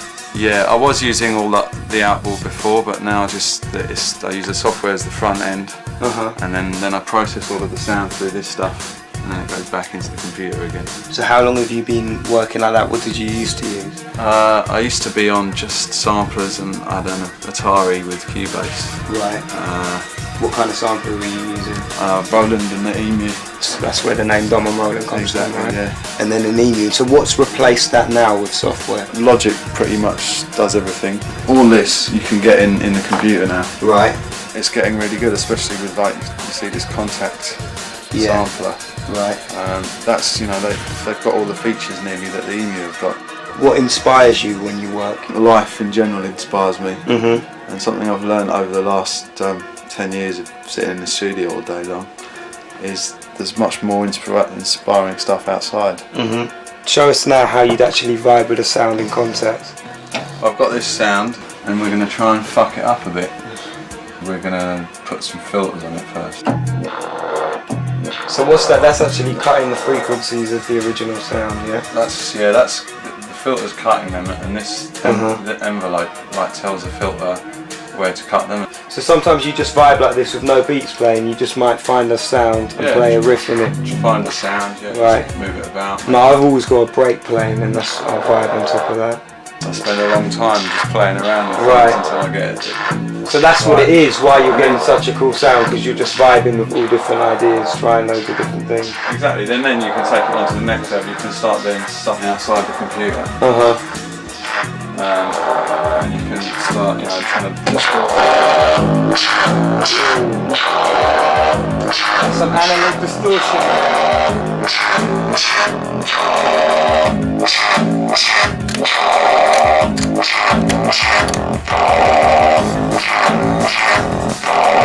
You read any sound engineer's book and they'll all tell you that you should never clip digital because it sounds shit, but it's drum and bass. There's no rules. And there's no rules. I suppose the differences are that digital distortion is really harsh and metallic sounding, whereas analog distortion, it really depends on what you've got. But maybe warmer. It can be warmer, yeah, it depends if you're distorting through valves or through a solid state design. Right. They'll all sound different. I think music these days sounds all a bit the same coming out of computers because it's all coming out of one box with one set of converters. Right. Whereas in the old days you would have 4 or 5 different types of sampler and effects boxes and all that, and each of the way they process sound and output it is different. So by mixing all those elements back together you have a much broader spectrum of colours in your tune and that you would in just doing it in software. But the whole software thing is it makes the whole thing a lot easier. Anyone can just go and buy a computer, get the software cracked, and then they can make drum and bass tunes. They can, yeah, but that's a bad attitude to take because, like, the same as in music, like no one likes their music being downloaded off the internet for free because they've been spent, especially with producers like us. We put all our lives into our tunes, and then for someone to go and rip it off at the other end, I know I'm not feeling it. A big effect you've had on our drum and bass scene is a break that you made that's known as the Trayman. Do you want to tell us a bit about the beat, where the name comes from? Is there a story behind that? I was engineering for people like Trace and Ed Rush, and I spent a lot of time just making breaks for myself and for when I worked with them. And it was just one of the breaks that I made one day, and basically at the time everyone was rolling out separate breaks that made up the Trayman separately. And switching between them because that was the style at the time. It was all about that tech step switching sound. And I thought it'd be better to have all of the breaks that everyone made together as one break. Like layered on top of each other. Because like that, people layer breaks to make them sound fat. Well, that's a good thing to do. And I use all the really cool ones that everyone's using at the moment and layer them all together and try and mix it in a way. Do you want to tell us what those elements were, or are you keeping that one secret? Well, it's kind of obvious if you really listen out. I'll say there's 3 breaks in it, and they were all breaks from around that time. Obviously, that Amen was part of it. There's an Amen in there, which was. It wasn't just the original Amen, it was some one I found off an old hardcore record. The Samurai, the bell break with the top right. The bell break, and the other one was the break Alex Reese used in Pulp Fiction, the flow break. The flow break, Trace came round one day when I was working on making that beat, and I just made it. I was like, "What do you think of this beat? Sounds fat." Trace was like, "Yeah, man, let's fucking do a tune with it now." And I was like, "Yeah, wicked." I think we left a bar at the end clean sonar. It was just the beat and the bass playing, and then the bass cut out. And then you just had like 2 bars of the beat rolling on its own. Someone could just take that and just loop that up and then use it in their tune. That, I think Ray Keith was the first person to take it and put it in his tune. I suppose after he'd done it, everyone thought, well, yeah, I'm going to take that too. I can honestly say I don't think there's a producer in the scene that hasn't done a tune with that break as maybe a layer of one of their beats at least, do you know what I mean? Any tips for up and coming producers out there? Know your software well. Don't just sit there and choose any old preset sound and use that because that's just whack. You've got to fuck with something to make it yours. You can get any set of speakers flat or sounding better by careful putting blankets around the room. You should find out a bit about room testing or something and see if you can put blankets or sofas or whatever in the right places to block out certain frequencies so that your speakers end up sounding better. which is something that I never ever do. And it's something that I would like to do, but I've never done. But it's very important. So that's a tip from Dom and Roland that Dom doesn't do and Keaton doesn't do, but he's recommending you guys. But that's what I'm gonna do. That's the future tip. Hey, yo, this is DJ Semsex, the sickest DVD magazine on the street, Code of the Streets. It's got everything, hip hop, drum and bass, got the sickest interviews, sickest features. Get the jump up, get the information quick before everybody else, and buy it later. Hi, this is Joe Oakley and I'm here today for Code of the Streets with none other than this year's best producer, Dan Fresh. Hi Dan. Wow. So yeah, what was your musical background, kind of? Any instruments or anything in particular? Yeah, I've been playing piano since I was about 5 years old. I'm not particularly good at it, but I'm kind of more into the technical side of things as well. So that's kind of grown side by side, making music really for me.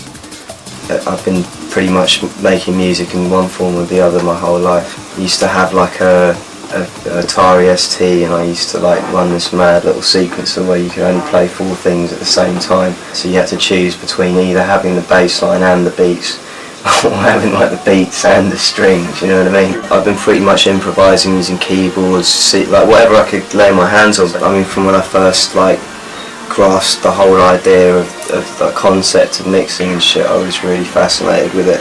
When I was about, I guess, 15, this kid who was a few years older than me at school gave me a hardcore tape. I remember that I was on a trip somewhere in a car, and I listened to this tape like over and over again for like about 4 hours. It was the first time I'd ever heard hardcore, and I was just immediately hooked. As soon as I could afford to buy like a pair of decks, I remember that I had like some mad like fucking Cytronics like disco mixer. It was like about 50 quid. Yeah. And when I was about 16, and I used that for about fucking 2 years, and it was a nightmare because you just like couldn't mix on it at all. I used to try and scratch on it. So that was my first experience in mixing. It wasn't really a very good one, but I've always been much more into the musical side. I played on Pirate when I was about 19, even though that was kind of I suppose DJing in a proper sense of the word. It wasn't really. I was still obsessed with playing my own tunes on the radio, and when I could first afford to go out and cut dub plates, like that was unbelievable, like having a tune of your own like on this record. So that was quite a trip. And then I met MC Moose on Pirate Radio, and he asked me to help him produce his album for RCA. And then not long after that, Moose introduced me to Mickey Vegas, bad company, Mickey Midnight as they sometimes call it. We started doing stuff together, and I met Clayton down at Hardware, and he helped us out quite a bit at the beginning, and I met Darren and Jason down at Hardware, and I think that was when we decided to form Bad Company, all 4 of us. Probably the thing that stands out is I don't remember so much of it, which probably means that it was pretty cool. We're all good mates, but you know, there was like a lot of turmoil, and things kind of needed to erupt for a second and settle down, because the way that we built Bad Company was a bit unrealistic in the long run. We're going to try and get in the studio, but unfortunately the Digital Nation project's pretty much gone out the window. And Submarines was one of the Digital Nation singles that a lot of people were excited about, and I just went to the guys and said, can I just put it out as myself, because I did actually make it on my own.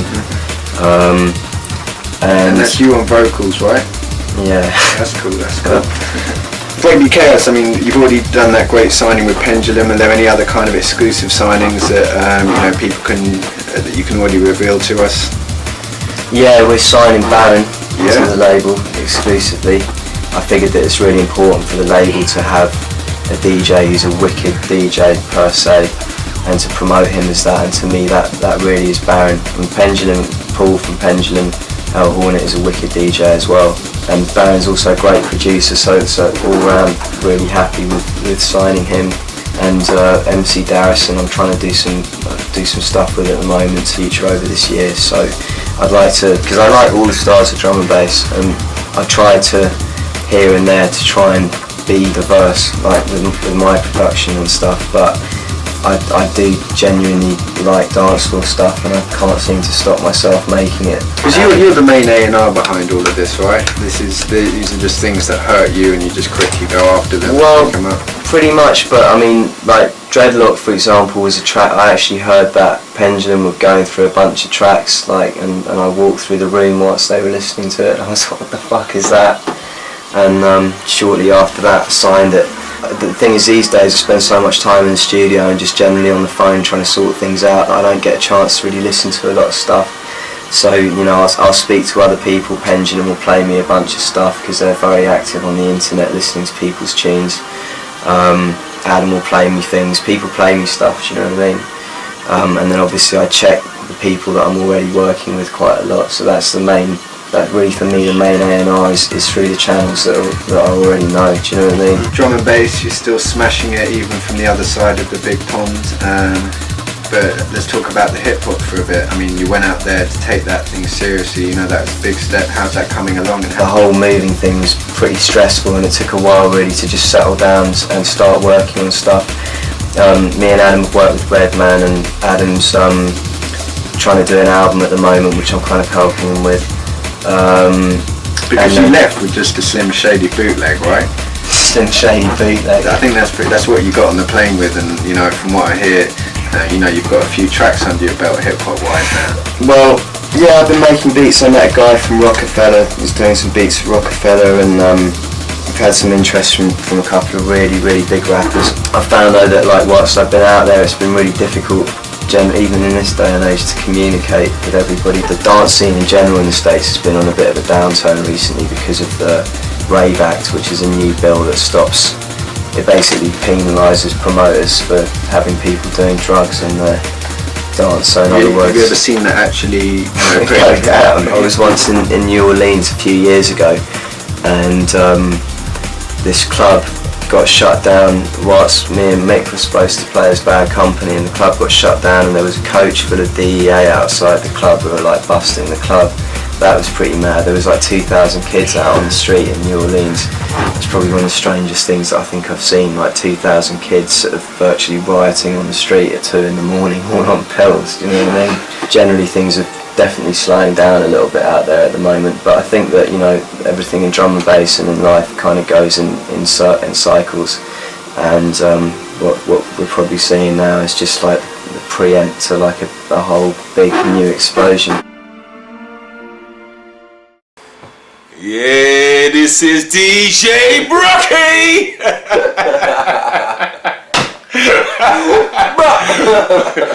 And you're watching Code of the Streets. Keep it real.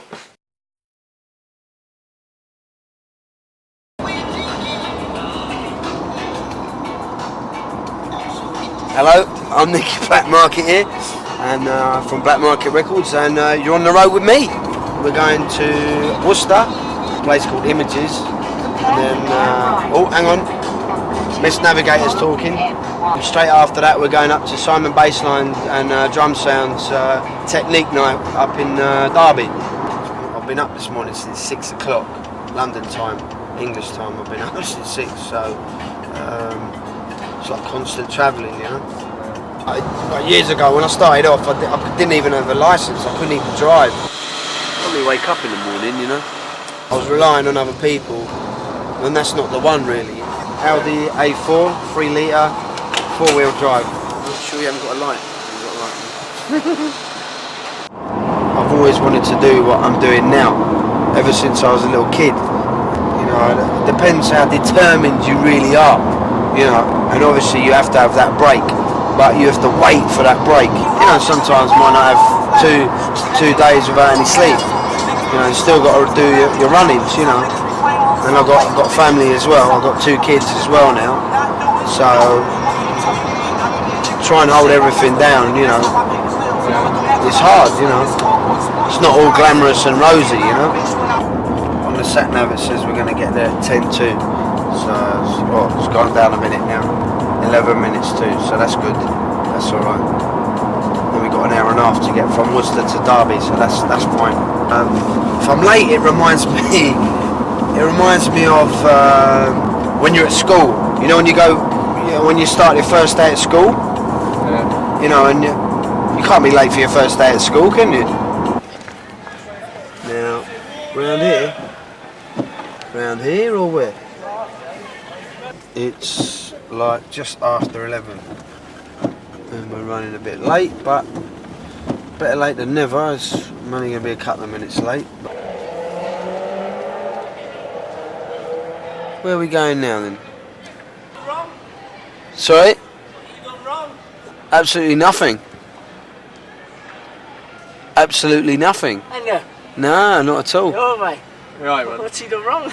Absolutely nothing. You keep licking that liquor, mate.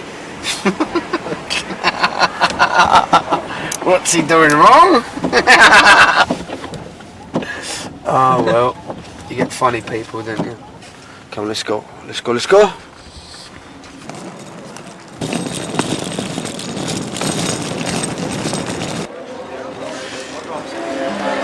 Okay, we're about to experience the black market.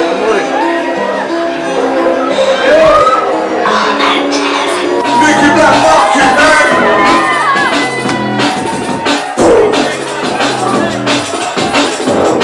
Turn around and swing like Godzilla right now. Damage, man. Damage, man. That's what I made up in this hands of your soul. That's what that's how I made up on my phone. The sound of the police door. There goes the clock. First the sound of walking through the truck. No time to be just running through the flock. Now when the sounds of the greeners for the crop. Now when the sound will let it off. We let them sing in the sound of the door. Leave the sound of the sound will let it off.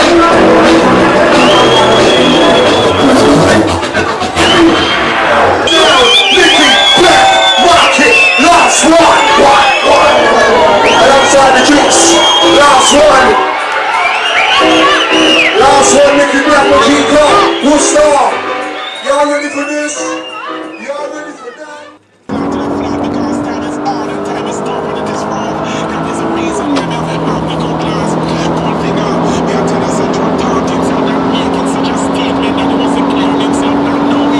Forget drugs. Don't need no drugs. Do you know what I mean?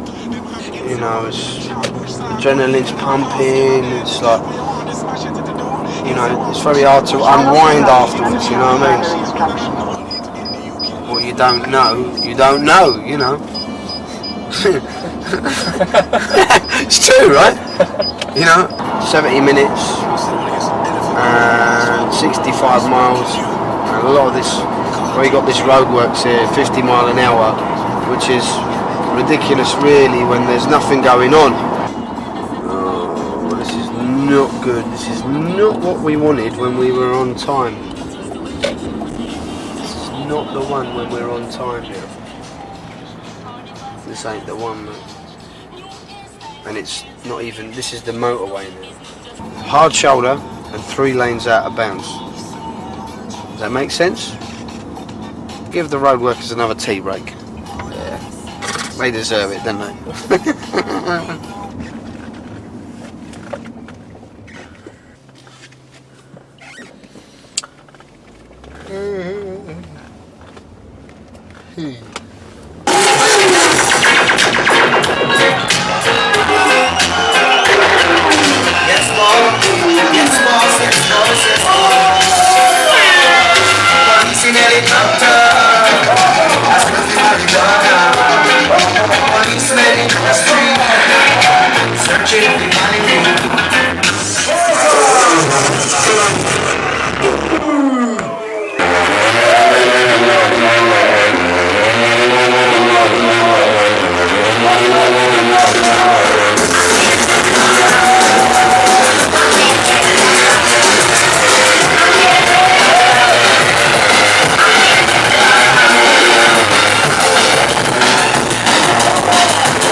running night, both clubs.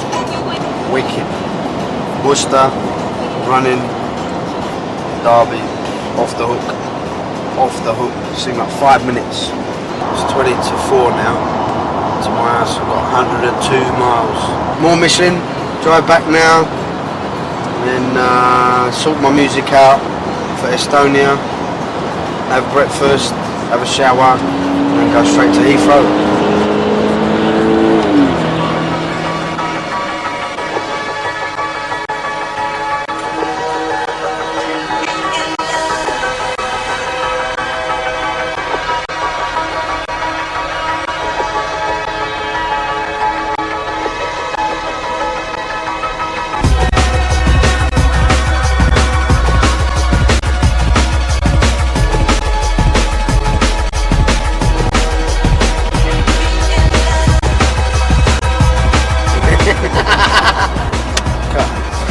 My brain's gone. I'm fucking tired. Take 595. Eventful evening, and look forward to part 2.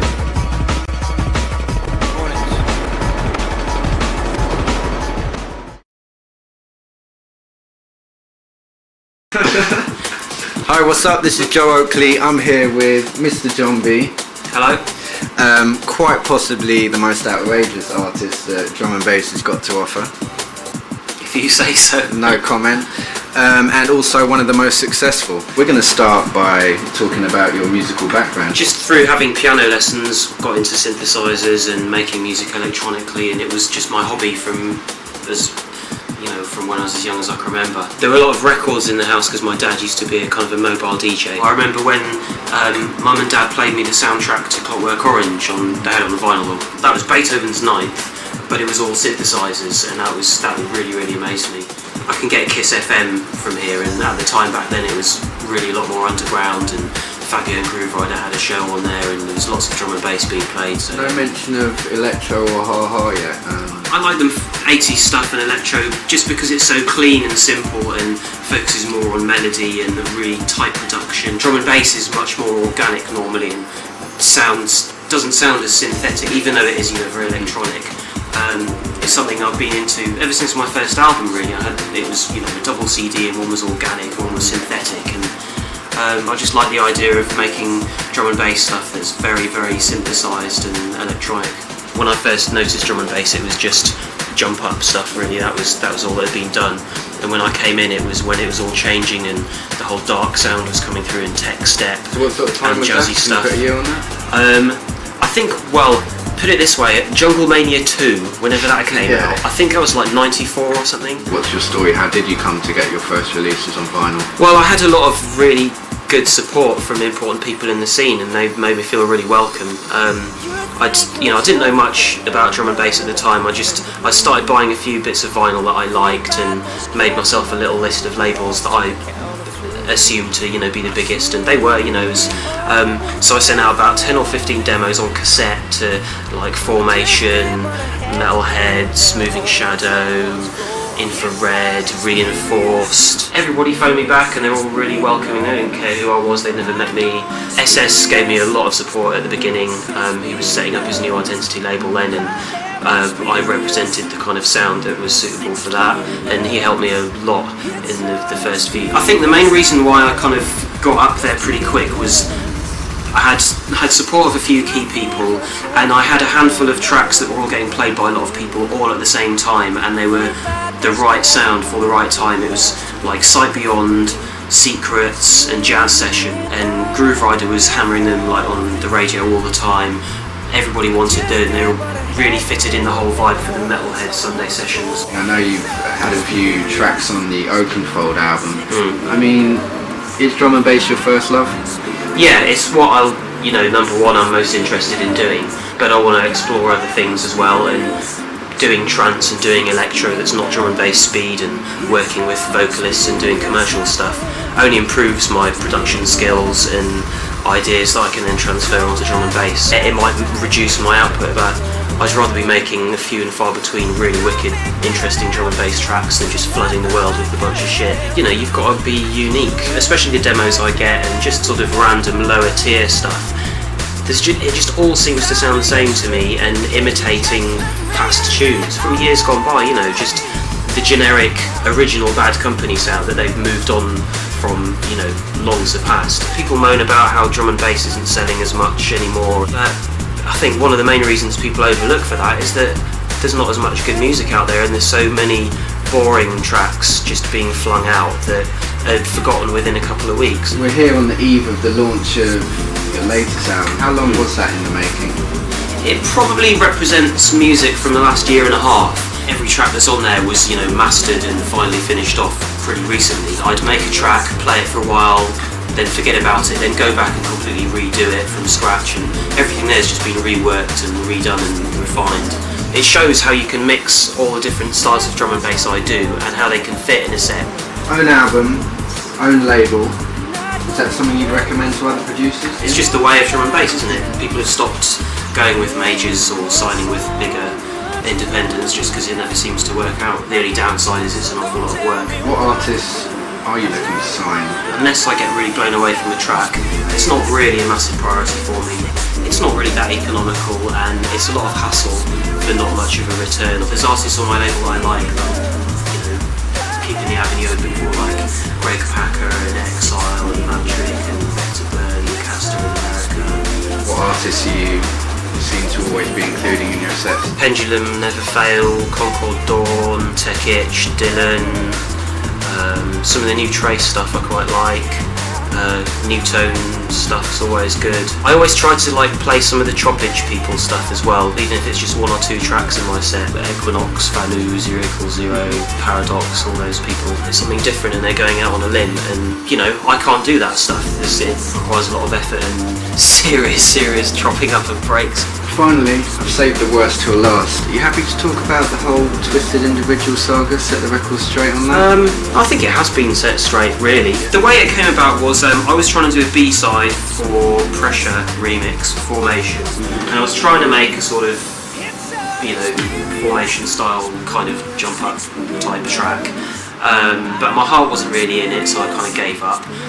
Then I thought, hey, why don't I make a track that starts off how I would like, all nice and trancey, and sounds like it's going to turn into some amazing trancey beast, and then just go, fuck this, have some jump up, you bastards. I don't think it would have been so much of a problem if it hadn't kind of blown up on the internet so quickly. I just did it on, I think it was like a Wednesday, and yeah, that was it. My mates were over because we were going to go out to Swerve, and I was just finishing it off. I was like, oh quick, I'll send it off to Pigs, the guy that does, he used to do dub plates on DOA. Thought nothing of it, went out to Swerve, and you know, 10 hours later or whatever, when I got back, there was this massive threads all over the internet and everyone had heard it, and I hadn't even had a chance to like tell SS or Twisted or anything. So I managed to like get through to them the next day, but by then sort of the damage was done, and you know, I think people felt undermined. We don't move in the same circles or anything, there's no problem, it's only a bloody track. I think he's got a sense of humour anyway. Multi-talented, truly versatile. Thank you. This is the Code of the Streets DVD, and you're in the studio with me, Dom and Roland. Check, yo, check. Heavy moves is making them sick. Every time when I speak and I spit. Had your time, now you're losing your grip. Ever since I was young, it's ridiculous shit. Had these brothers straight whistling and shit. Had these quick flows, quick words, quilling them quick while you was dripping on shit flows, playing with bricks. I was doctors and nurses, playing with chicks while you was playing Action Man, just to get your kicks. I'm here with Taz, Ivelo Award nominee. How's it going? Yeah, it's cool, man. It's nice to be here with you, chilling. How did you get into the whole scene and from day one? I was working downstairs from the studio from Dizzy. I always bugged his manager, big up Cage, you get me, and just like kept on getting at him. Yo, you need to put me on, man, look at me, I can do all this. You've been spitting for years, you ain't got a deal. All your friends be telling you it's cause you ain't real. You be like, don't chat rubbish, I'm rough blood. I got bare fans and roll, they show me enough love. You're not so pro, I hope you know your rhymes and attitude's weak. Always bothering the engineer like, what? Fix up my voice, yeah, give me a tweet. Check yourself, dog, you wonder why you don't eat. He said to me, alright, one day I'm gonna put you on, do a beat for Dizzy, and I'll see what the beat's saying. and I'll take it from there. I had the idea in my head, came up with a phrase and thinking of it, and then basically I said, you know what, I'm gonna ident Dizzy's name on the beat. So I made Just a Rascal. That was like Just a Rascal. Basically from there, I just got a lot of calls. Like Semtex called me up, so he said to me, alright, you're kind of like, you're bossy, you're getting cocky now, you're doing beats for Dizzy and all that, I'm gonna give you a remix to do. So he gave me the first remix, was Rock With You for Ashanti. I done that, knocked it out, was nothing, was easy. Then he said, alright, can you do another one, Rain On Me? So I done another one, Rain On Me, knocked that out easy. Then the money I got from the Ashanti remixes, I used that and made the first single, Only God Can Judge Me. I played it to Simtex, and then Simtex just straight from there just stamped me and said, yo, you're in. So then you got your foot in the door, and then how did you elevate yourself to the next level? The next level was the album. I done about 80 tracks, but that's because I was doing tracks before, and yeah, in the 3 months, 80 tracks, and I was just coming out with shit, just things just kept on coming out, everything from my mouth, and what I see in a day I would just go home and start writing about it or build a beat to it. And I was doing all the groundwork with Dizzy. I've done a lot of bit of One Extra shows with Dizzy. We done Sean Paul. Because it really has changed the UK hip hop scene. Because a few years ago, in my opinion, people were rhyming first of all in an American accent. Yeah. And it was like an artist and then a producer, separate things. Why do you think there's been a shift? They're realising that the accent is strong. The UK music scene is rising up. People are being themselves. It's cool to be UK now. I mean, I played some of my stuff to the people, outcasted people in America. They're like, oh my God, this is mad, can't contain me. Our sounds are getting better. We're coming on point, you know what I'm saying? Not just rapping anything, not just following what other people do. We're being original as well, so. Is it important for you to still lay down your own beats? Is that part of the process for you? I respect a lot of them American beat makers. I will still work with a lot of beat makers as an artist. I don't mind, man. I just put out, spread the love from far. How would you describe your style? Do you think it's sort of true to what you're seeing? And some of these rappers are gangsters in the booth, lying, deceiving, confusing the youths. What? You're not a thug, no. You're not a brute, whoa. You're not a gangster, come on, tell the truth. I can't tell no lies when I'm doing music.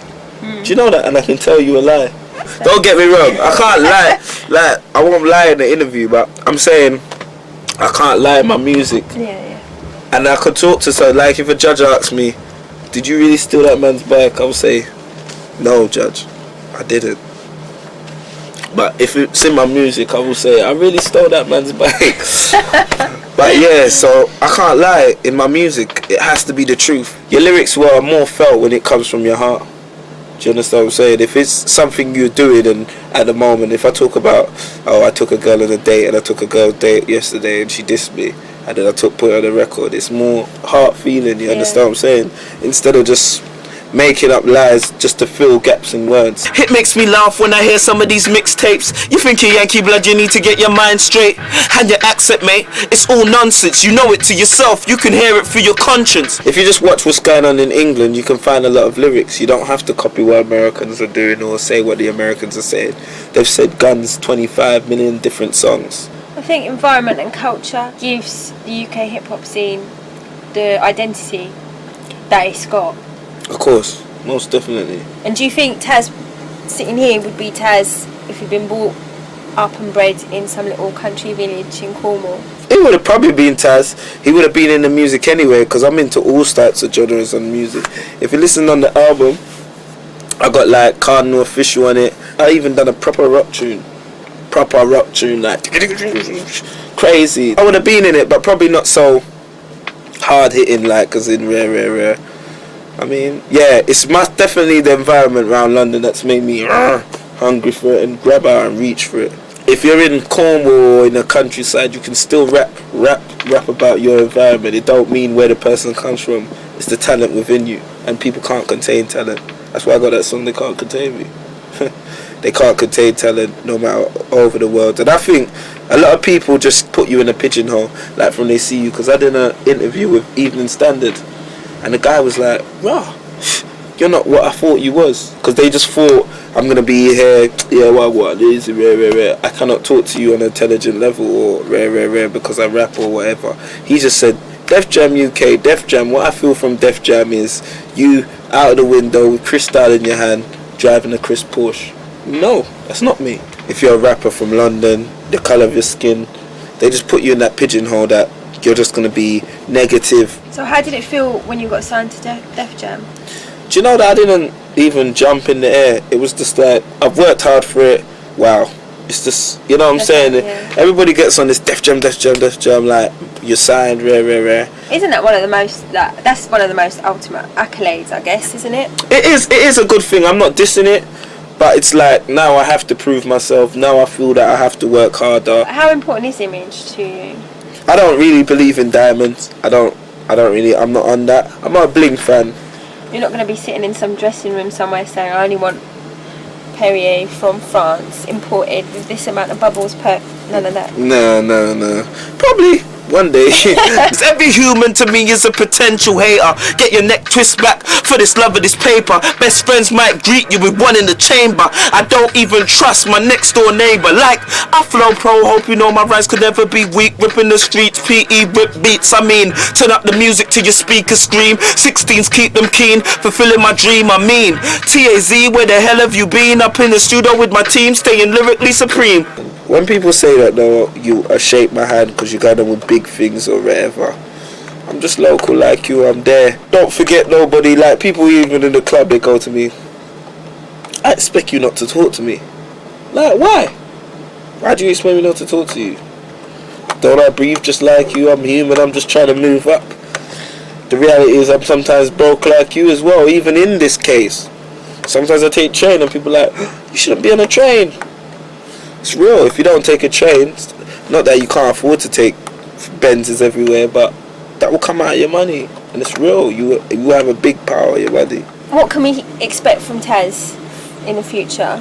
I'm looking at all types of things, man. I'm going to be producing a lot of UK artists. Kylie Minogue.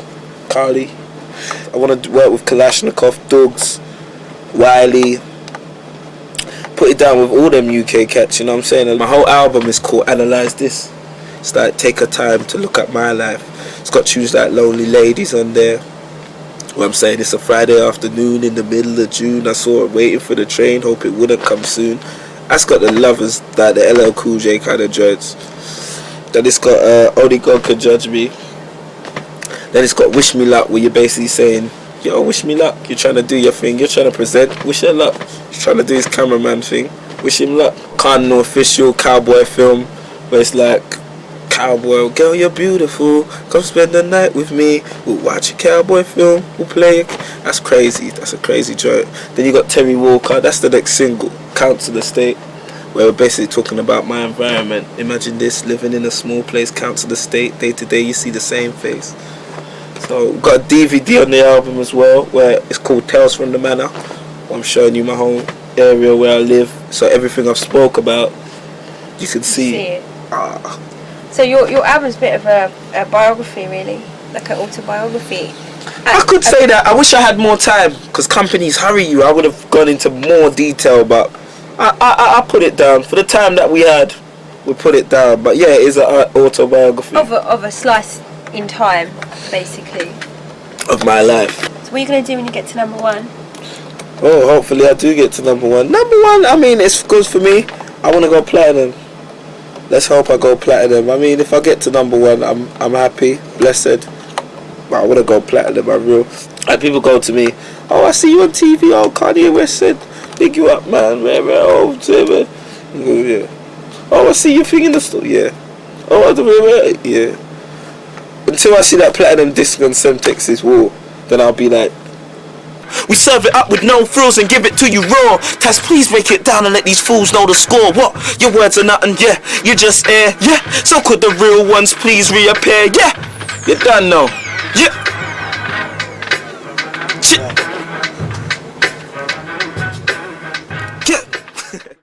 1 2 1 2. It's man like Killer Kelly. You're checking out Code of the Streets.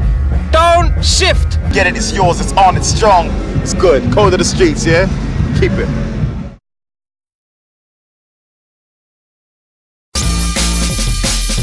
I just joined a major record company New Forms was a skeleton of ideas I put out. You know, I felt like it was my mission to go out, and you have to understand this. We built all these, you know, and this is all like 20 years ago. 20, no, how old am I now? And here we are. It's the D-Bridge, the legend of the Bad Company crew.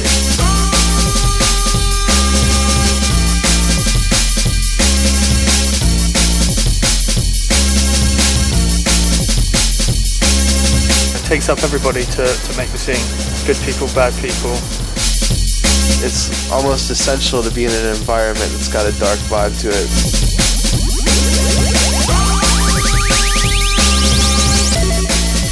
Drum and bass is a culture. Well, for me, the scene started in '88. Anything went back then, though, you know what I mean? Anything went. First time we've ever done a back-to-back after all these years. You know, back-to-back, 3 decks, end of the era, as they say. Now where I'm driving like an absolute lunatic, I'm going to get told off when people see this. Get up in the morning, get dressed, get out, see people, talk, don't stay on the internet all day. That's my code of the streets. Save Code of the Streets. If you don't find it in your stores, then slap the guy behind the counter and he might try and order it for you, alright?